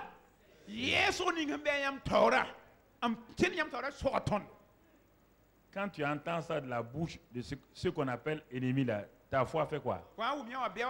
Ta foi fait quoi? Les deux esprits ont dit, hein? C'est ça que tout le monde pense ici. Elle est où? Donc, tout le pays là, vous êtes terrorisés? Nous sommes vos terroristes? Il dit oui. Et tous les habitants du pays, regardez, sont en train de faire quoi? Est-ce que les esprits ont vu? Regardez la foi. La foi n'a rien à voir avec ta sainteté, ta prière, tes jeûnes. La foi est un don que Dieu a donné par la parole. C'est cette foi qui va changer Rahab. C'est la foi qui change les gens. Ce n'est pas la sainteté qui donne la foi. C'est la foi qui donne la sainteté. Ah, écoutez frère. Ceux qui sont ici là, vous croyez que vous ne valez rien là? C'est du mensonge. Hein? Vous avez la grande valeur. C'est vous. Vous là, vous êtes les instruments de Dieu. C'est vous que Dieu est en train de préparer pour gagner le monde. Alléluia. Non, croyez en Dieu, croyez en vous-même. Dis avec moi, Seigneur, je crois en toi. Je crois en moi-même. J'ai une destinée. Les regards des gens aujourd'hui ne vont pas m'influencer. Je refuse de me laisser complexer par les regards des hommes. Car je suis ta fille, ton fils. Et tu as un programme pour moi. Tu as une destinée pour moi. Le monde n'a qu'à se moquer. Ça les regarde. Mais toi, tu as une destinée pour moi. Et je rentre dans ma destinée. Merci papa. Car tu es mon père. Et un père s'occupe de son enfant. Et c'est ce que tu fais. Amen. Alléluia. Amen. Assois-toi mon frère. Ah. Verset 10. Car nous avons appris. Nous avons entendu. La foi vient de ce qu'on entend. La femme est en train de nous enseigner. Hein? Avant que Romains 10, 17 ne vienne, voilà une femme qui dit ça. Avant que Paul n'écrive Romains 10, 17, une femme a déjà dit ça dans 4000 ans avant Paul. Nous avons appris. C'est ça. Comme à votre sortie d'Égypte, l'Éternel a mis à sec devant vous les eaux de la mer Rouge. Et comment vous avez traité les deux rois des Amoréens au-delà du Jourdain, que vous avez dévoué par interdit. Verset 11. Nous l'avons appris, vous entendez encore? Elle dit que nous l'avons appris. Nous l'avons appris. On n'a pas besoin de voir, on a appris. Notre foi n'est pas sur les choses visibles. Notre foi est basée sur ce que nous avons appris. Thomas dit si je vois. Jésus dit, Thomas, après 3 ans et demi avec moi, tu veux voir? Il dit, heureux ceux qui croient sans. La femme là, c'est ça. Nous avons appris. Est-ce que tu étais là-bas? Elle dit non. Ça ne m'intéresse pas. Nous avons appris. Nous avons entendu. La foi vient de ce qu'on entend. Les gens tout le temps sont derrière vous. Faites attention. Hein? Les gens parlent comme ça là. Mais c'est par la parole qu'on a confiance en toi ou pas. Si tu dis du mensonge, personne n'aura confiance, même si tu es en cravate. On va te dire un délinquant au col blanc. C'est pas ton habillement qui fait de toi un homme sincère, un homme intègre. Ce sont tes paroles. Ce sont tes paroles. Et c'est pourquoi la parole est importante. La foi vient de la parole. Elle ne vient pas des actes d'abord. Elle vient d'abord de la parole. Si tu es un faux type, quand on dit quelqu'un est un faux type, c'est par rapport à quoi? C'est par rapport à ce qu'il dit. Quand il te donne rendez-vous, c'est demain, il va venir payer ton argent là, à midi. Le surlendemain, à 15 h encore, il n'est pas là.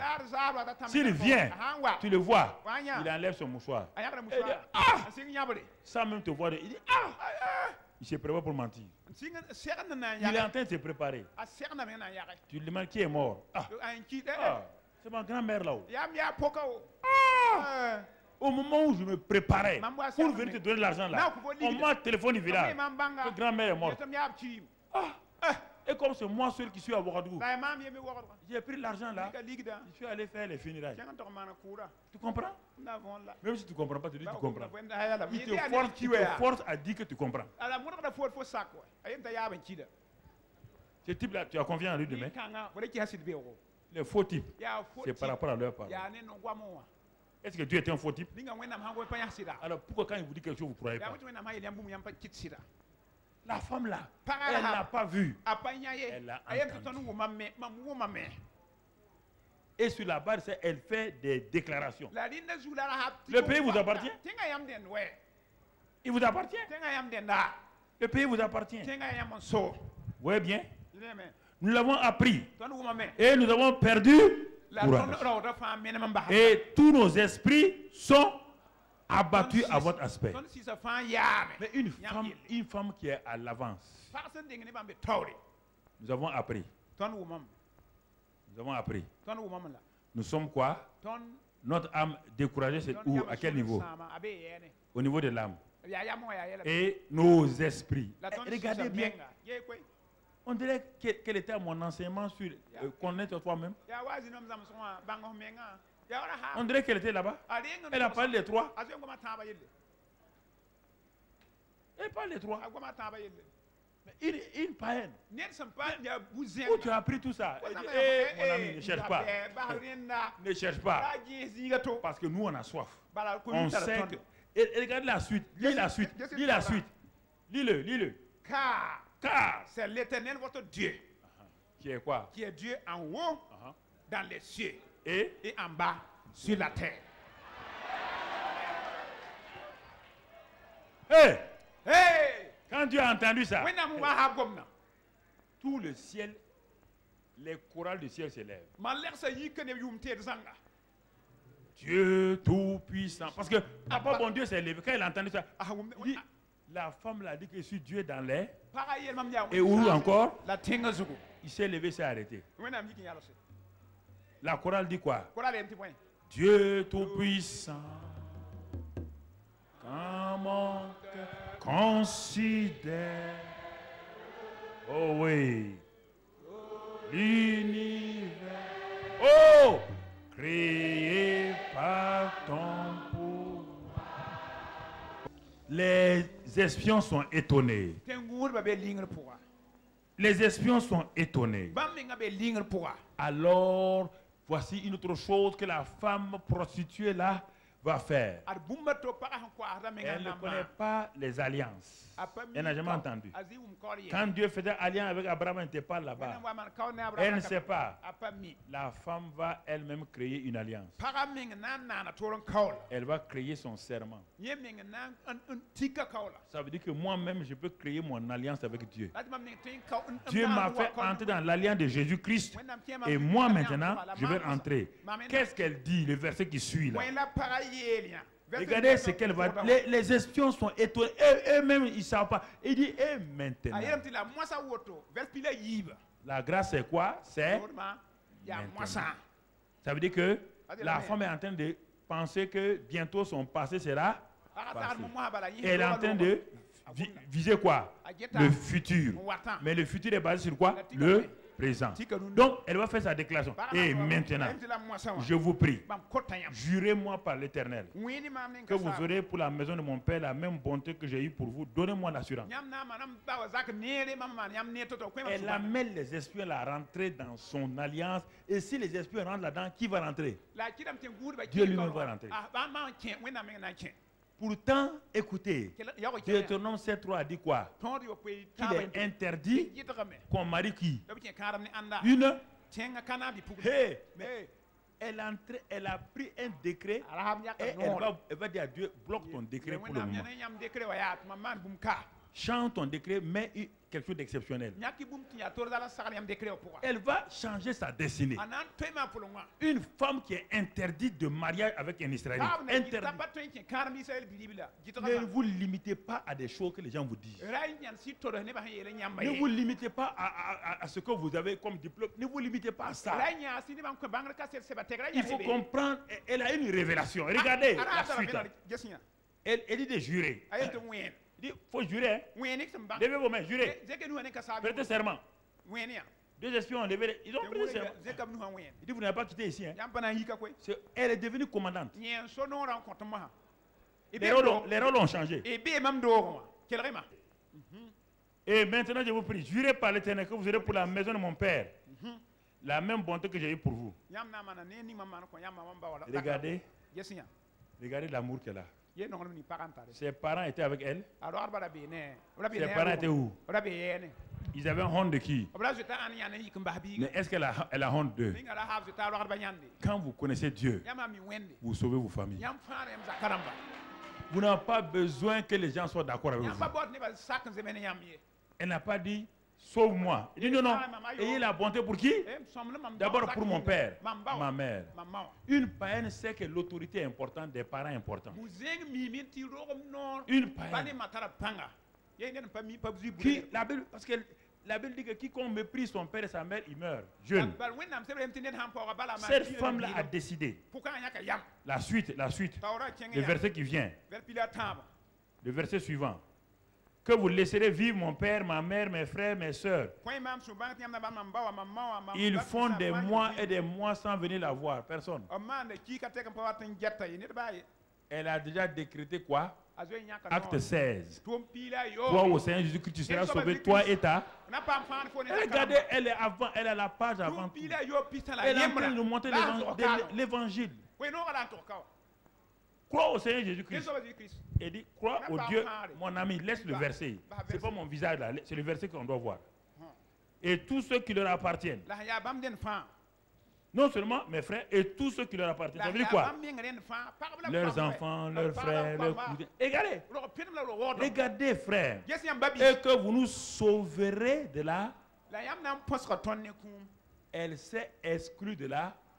Parce qu'elle a trouvé que la mort va venir bientôt sur Jéricho. La mort a été proclamée du ciel sur Jéricho. Le non-mariage a été proclamé du ciel par Dieu. La femme là va annuler tout ça avec sa foi. C'est ça qui plaît à Dieu. On doit détruire tout Jéricho, les biens, on doit tout détruire. Et ensuite, vous ne marierez aucun Cananéen ou une Cananéenne. La femme s'arrête. Elle va annuler ces 2 décrets divins par sa foi. Parce que la foi plaît à Dieu plus que la loi, les commandements. Est-ce que vous comprenez ça? Ta foi là, elle est supérieure.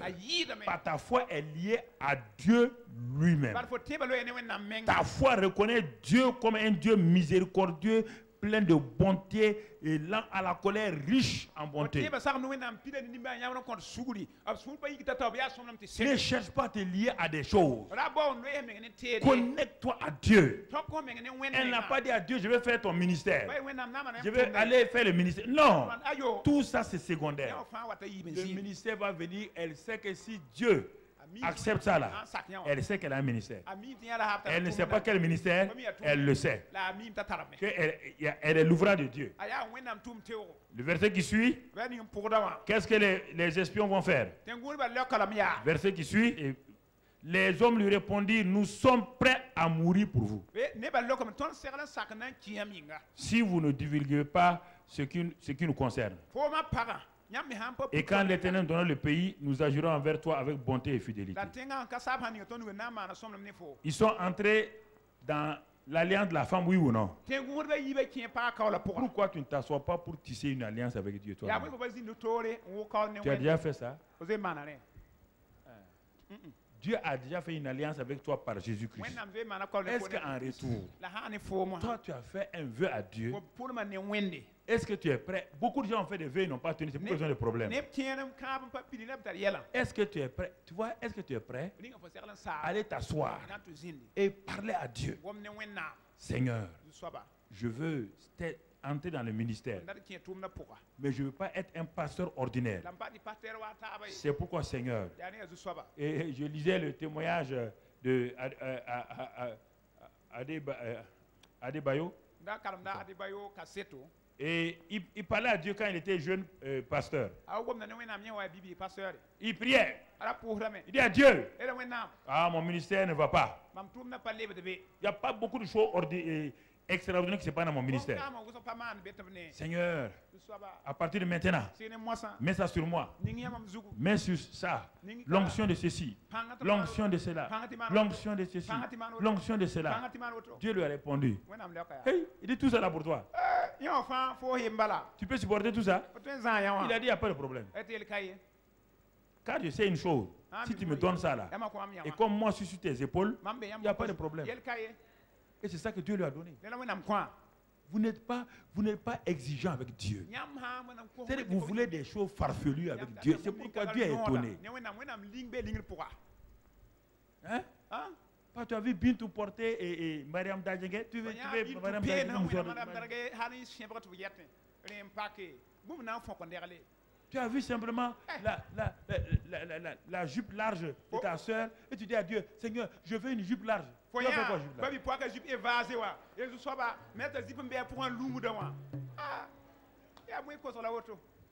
Il y a des gens qui sont étroits comme ça. Il y a un monsieur aussi qui est parti voir le même pasteur là. Il causait avec lui. Le pasteur a vu que le gars là est pauvre, il n'y a rien.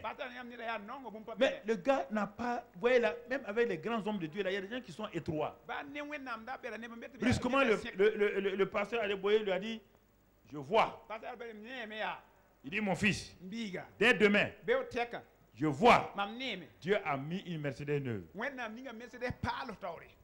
Au lieu de dire Amen, le pasteur dit, mais pourquoi tu n'as pas dit Amen?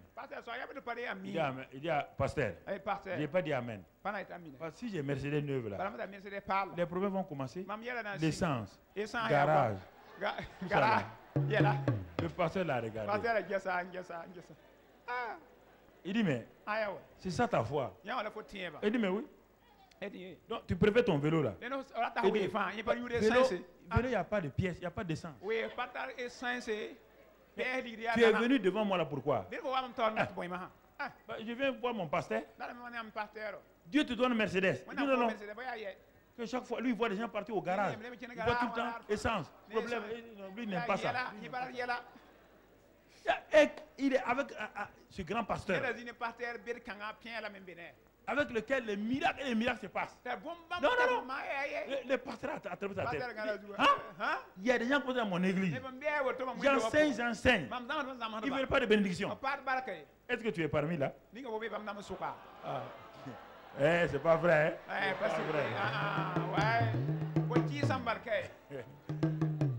Tu veux pas de bénédiction? C'est trop beau pour être quoi? Pour être vrai. Trop beau pour être vrai. Mais cette femme, ça là, c'était pas trop beau. Elle était fatiguée de la vie qu'elle mène. Leurs idoles ne peuvent pas les aider. Mais il faut changer. Et ils vont lui dire 3 conditions. Si elle remplit ces 3 conditions-là, première condition, verset 13. À notre entrée dans le pays, attache ce cordon de fil cramoisi à la fenêtre. Ils lui ont donné un fil rouge. Attache à la fenêtre. Parce que sa maison est sur quoi? La maison de Rahab est sur quoi? Sur le mur. Regardez, sa maison est sur le mur. Alors que pour rentrer à Jéricho, il faut que qu'est-ce qui tombe? Mais quand le mur va tomber, est-ce que le mur de là où Rahab est tombé? Est-ce que c'est tombé? C'est ça ton alliance avec Dieu. Quand tout tombe à ta droite, à ta gauche, ton mur reste clair. Ton mur reste clair. Dieu va soutenir ton mur. Il dit, mets le fil là. Là où il y a le sang de Jésus, le fil là c'est le symbole. Là où il y a le sang, est-ce que l'ange de la mort peut passer? Ah, elle dit, mais c'est ça que votre Moïse l'a fait là. Comme ici il n'y a pas d'agneau, il n'y a rien. Tiens, nous on te donne un fil. Mets-le. Quand je vous dis parfois de faire des choses, vous ne croyez pas. Tiens ce mouchoir là, va prendre ton cahier là, va poser là-bas. Pasteur, c'est un cahier. Le fil là, ça vient du paradis. Le fil qu'on dit d'attacher, ça vient du paradis. Pourquoi vous ne croyez pas à des choses? Hein? Dieu a dit à un prophète de se coucher sur un seul côté pendant combien de jours? Hein? Des années, des années. De ne pas bouger. Hein? Ce côté sur un seul côté. Il n'a pas le droit de écouter là. Et Dieu dit, ça a un sens. Quand un homme de Dieu est en train de prêcher et vous dit des choses, il n'est pas en train de faire sa propre publicité. Il ne faut pas raisonner avec votre raisonnement. C'est ça qui vous... Mais quand c'est fini maintenant, vous voulez aller le voir dans son bureau. Ah, pasteur, il faut prier pour moi. Je viens de faire une déclaration pour toi. Tu as refusé. Quand je suis chez moi là-bas, là, c'est Karambiri Madou qui est assis. Kokoroko. Je ne suis plus sous l'onction. Je suis dans ma chair. On ne transporte pas l'onction partout. L'onction de prédication est là actuellement. C'est pourquoi je peux faire 4 ou 5 heures debout. Quand cette onction s'en va, je deviens normal. C'est pourquoi Jésus se fatiguait à des moments. Tu comprends? Tu dois comprendre ça. Écoute mon frère. Fil rouge. Mais, deuxièmement, fais tout pour que tes parents viennent sous le fil rouge. Si tes parents restent de l'autre côté de la ville, les murs vont tomber, ils vont mourir. Faites que tout le monde vienne sous le sang. Dieu a dit à Moïse, si tes gens là restent sous le sang là, personne ne sera atteint. Mais si quelqu'un reste au dehors, tant pis pour lui. Arrive à convaincre tes parents. Va leur dire que la mort est en train de venir.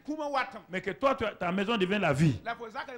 La maison qui était une maison souillée va devenir la maison du salut. Va devenir la maison de la révélation. Ça, c'est extraordinaire.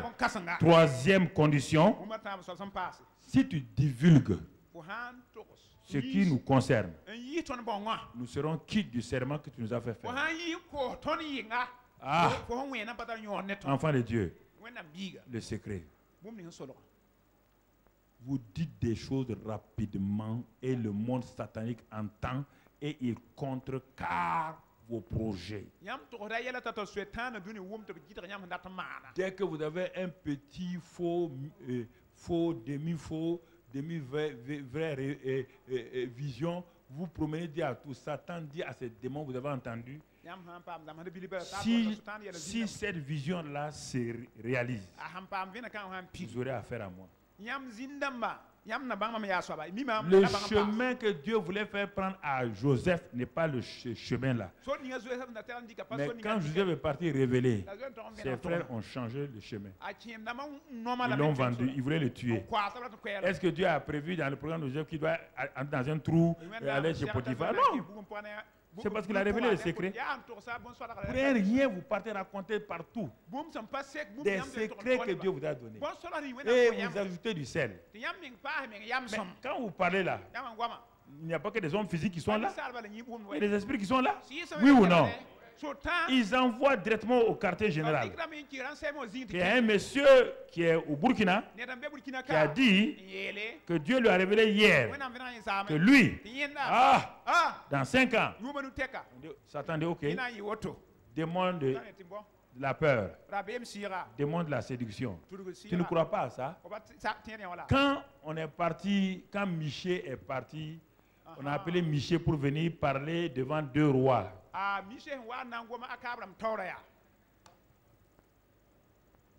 Miché ne tourne pas autour du pot. Il Il dit la vérité, puis c'est fini. Mais les faux prophètes sont allés dire à Miché, tu vois, il y a 2 rois qui sont assis là. Tu n'as pas dit que tu ne sais pas flatter les gens. Il faut aller leur parler. Miché dit ok. Donc je dois leur dire que ça va. Voilà. Il dit ok, allons-y. Il s'en va. Il arrive, il trouve les 2 rois. Akab et puis Josaphat. Hein? Il dit non, allez-y, montez. La ville vous est donnée. Akab dit non, le type là, ça c'est pas clair. Hein? Miché là, il n'a jamais rien dit de bon sur moi. Mais cette fois-ci, il me dit d'aller là. Il dit Miché, dis-moi la vérité. Il dit, roi, tu veux la vérité? Il s'arrête. Il dit, j'ai vu le ciel ouvert. Il dit, tu as entendu? Il a dit quoi? Qu'il a vu le ciel ouvert. Le type est mauvais, hein? Qu'est-ce qu'il va dire? Et j'ai vu Dieu assis sur quoi? Son trône. Tu as vu? Nous on est sur des trônes, nous on voit Dieu sur un trône. Donc ça veut dire que Dieu est plus grand. Il va parler. Et qu'est-ce qu'il a dit? Dieu a dit que qui sera là pour aller séduire Akab, pour aller à la guerre et mourir. Akab dit à Josaphat, il t'a dit, ton gars là n'est pas bon. Il n'aime pas les gens. Pourquoi vous voulez mentir aux gens? C'est cette partie-là qui est importante. Si tu divulgues les secrets de Dieu, il y a des choses que Dieu m'a dites. Je n'ai pas dit à quelqu'un. Je veux pas que Satan prenne. C'est quand les choses arrivent que je révèle. Quand les choses arrivent, je révèle. Quand les choses arrivent, je révèle. Et quand je révèle ça encore, malgré ça, les gens vont dire, est-ce que mais tu n'étais pas avec moi quand Dieu me parle. J'ai mon programme. Hein? Quand on appelle les ministres là, on donne à chaque ministre un cahier de charge. Alors, ton cahier de charge n'est pas mon cahier de charge. Quand je te parle de mon cahier de charge, tu veux mentir. C'est mon cahier de charge comme ça. Et on ne révèle pas tout. Non, mon frère. La suite, verset 20. Et si tu divulgues ce qui nous concerne, ok. Verset 21. Ahab répondit, qu'il en soit selon vos paroles. Vous voyez bien. Et elle prit congé, ainsi congé d'eux, et ils s'en allèrent. C'est pas fini. Et elle attacha le cordon de cramoisi à la fenêtre. Elle a parlé la foi, maintenant elle va agir. La foi est toujours croire, parler, agir. Maintenant c'est fini, non? Quand elle a fait ça là, aussitôt elle a fait. Elle a attendu demain. Si elle attend demain, Satan va lui dire, est-ce qu'un morceau de fil comme ça là peut sauver quelqu'un? Quand Dieu vous parle, vous ne voulez pas faire tout de suite. Vous partez au dehors. Et quelqu'un qui m'a suivi là, dès que vous allez dire, j'ai vu votre pasteur là, il a dit ça, vous croyez à ça. Il est en train de laver vos cerveaux. Et toute ta foi est partie. Dès que les espions sont partis, elle a fait quoi? Elle a attaché. Au cas où elle oublie, il y a ça est là. S'ils viennent la nuit, s'ils viennent le matin de bonne heure, c'est déjà attaché. C'est attaché. La foi, c'est ça. Croire dans son cœur. Je le sais. Parler. Dieu vous a donné. Agir. Elle a attaché. Quand il y a ça, allons dans Josué 6. Josué laissa la vie à Rahab la prostituée. Jusqu'à présent, on appelle Rahab là. Et à la maison de son père.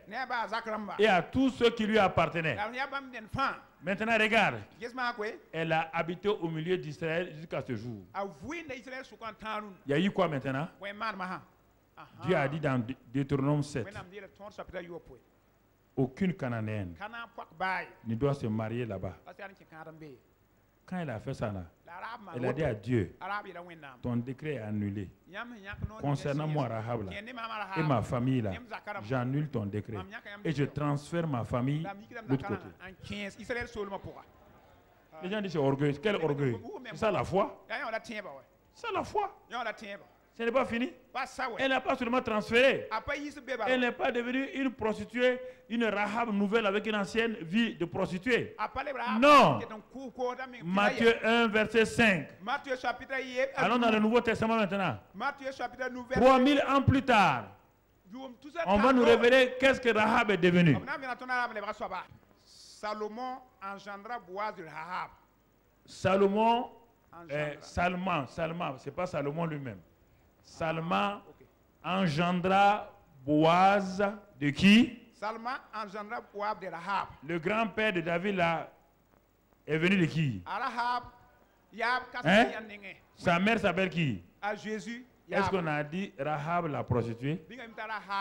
Hein? C'est pas fini. Et Boaz engendra Obed de qui? D'une autre femme qui s'appelle qui? Ruth. Regardez, deux femmes violentes, avec une foi violente. Elles sont allées se mettre en Israël. Ils ont dit, Dieu, tu es un Dieu de foi, non? C'est-à-dire que la foi te plaît. Nous, on crée notre destinée. Il faut créer ta destinée. Il faut arrêter d'aller voir les hommes de Dieu. Aucun homme de Dieu ne peut. C'est toi qui peux créer ta destinée. Tu peux créer ta destinée. Regarde. Regardons toujours le verset.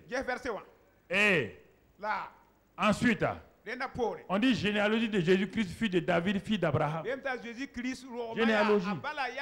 Boaz engendra Obed de Ruth. Et Obed engendra Isaïe. La suite. Isaïe va engendrer qui? David. Et si on continue, la tribu de Juda est là maintenant. Et Joseph et Marie vont sortir d'où? De cette tribu-là. Et enfin qui? Jésus de Nazareth. Votre destinée, c'est vous qui la fabriquez par votre foi. Ne laissez pas quelqu'un vous mentir que vous ne valez rien. Ne laissez pas quelqu'un vous dire que vous ne connaissez rien, que vous n'avez pas de diplôme, vous n'avez pas étudié. Ne laissez pas quelqu'un vous dire cela. Si quelqu'un vous dit ça là, que vous n'avez pas étudié, mon ami, si vous croyez à ça, tant pis pour vous. Tant pis pour vous. Dieu a une destinée pour vous. Vous n'êtes même pas rentré là-dedans encore. Vous n'êtes que dans votre destinée naturelle. Et c'est ça que vous voulez fabriquer. Dieu dit, mais ma fille, et tu sais que c'est toi là que j'ai préparé pour que les femmes de cette nation-là, dans tel domaine-là, aillent de l'avant. Et toi, tu es employé alors que tu es employeur. Chez moi au ciel, tu es employeur. Quand je te regarde, tu es employeur. Toi, tu es toujours employé. Tu es employeur. Est-ce que vous comprenez? Est-ce que vous comprenez ce que Dieu a pour vous? Arrêtez de prier. Si la prière pouvait faire ça, avant toi là, le monde est déjà occupé, il n'y a même plus de place pour toi. Il y a des gens qui ont prié avant toi, non? S'ils pouvaient avoir chose, ils avaient tout pris aujourd'hui et toi tu n'auras rien. Dieu décide. Et toi, tu prends possession. Et maintenant, quand tu as pris possession, tu renonces à ta vie passée. Mais tu ne peux pas renoncer à ta vie passée avec ta propre force. C'est quand Rahab est rentrée qu'elle a coupé avec sa vie de quoi? Et elle s'est mariée maintenant, oui ou non? Mais, frères et sœurs, si vous comprenez ça, votre foi active. Il n'y a rien, il dit que il vous a dit, tout est possible à celui qui... Tout. Dieu te dit de te dire. On a vu ça la semaine dernière. Il y a 2 semaines. Tout est possible à celui qui...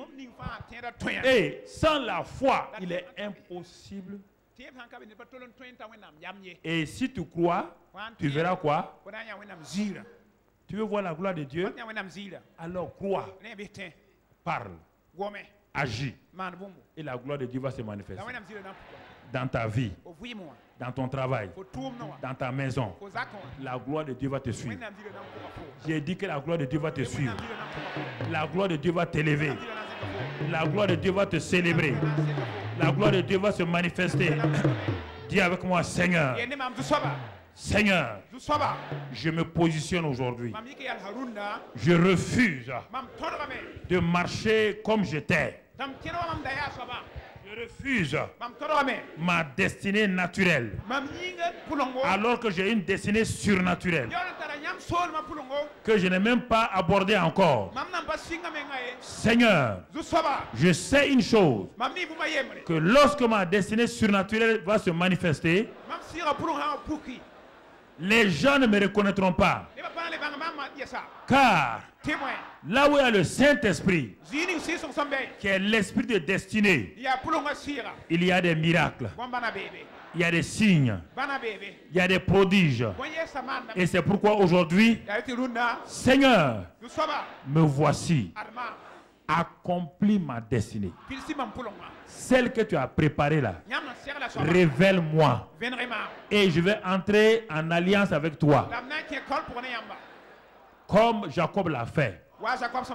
Et quand Jacob a parlé, tu l'as exaucé. Et quand Rahab a parlé, tu l'as exaucé. Quand Ruth a parlé, tu l'as exaucé. Quand Esther a parlé, tu l'as exaucé. Moi aussi me voilà. Je parle et tu m'exauces. Et je dessine ma destinée. Je suis l'écrivain de ma destinée. Je suis le réalisateur de ma destinée. Plus jamais rien ne sera pareil. Ma vie est changée. Ma destinée est changée. Parce que désormais, je vais proclamer chaque jour sur ma vie ce que tu as prévu pour moi dans ta parole. Tu as dit que je ne serai pas en bas, mais en haut. J'ai eu peur de dire cela. Tu as dit que je serai la tête, pas la queue.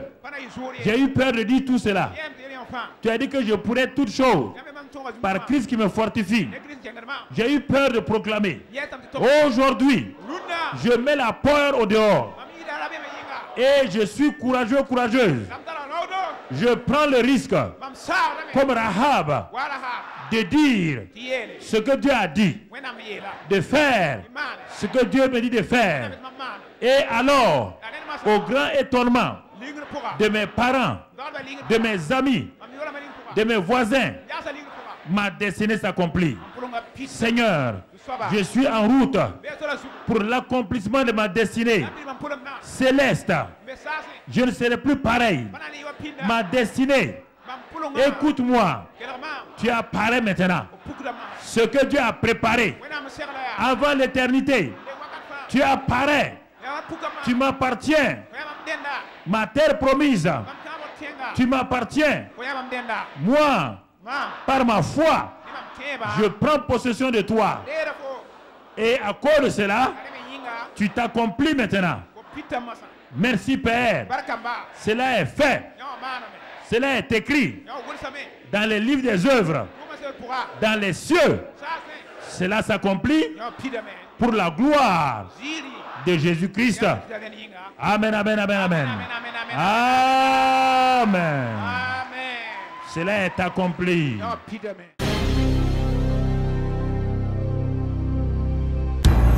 Dites avec moi, Seigneur, je vais être conscient de ce que je suis un vase en qui le trésor de Dieu est placé. Seigneur, je veux être conscient que je suis aussi une éponge. Je vais être rempli de la présence de Dieu afin de manifester cette présence-là. Ce n'est plus moi qui vis, c'est Christ qui vit en moi. Merci pour cette révélation que j'accepte. Au nom de Jésus. Amen. Amen.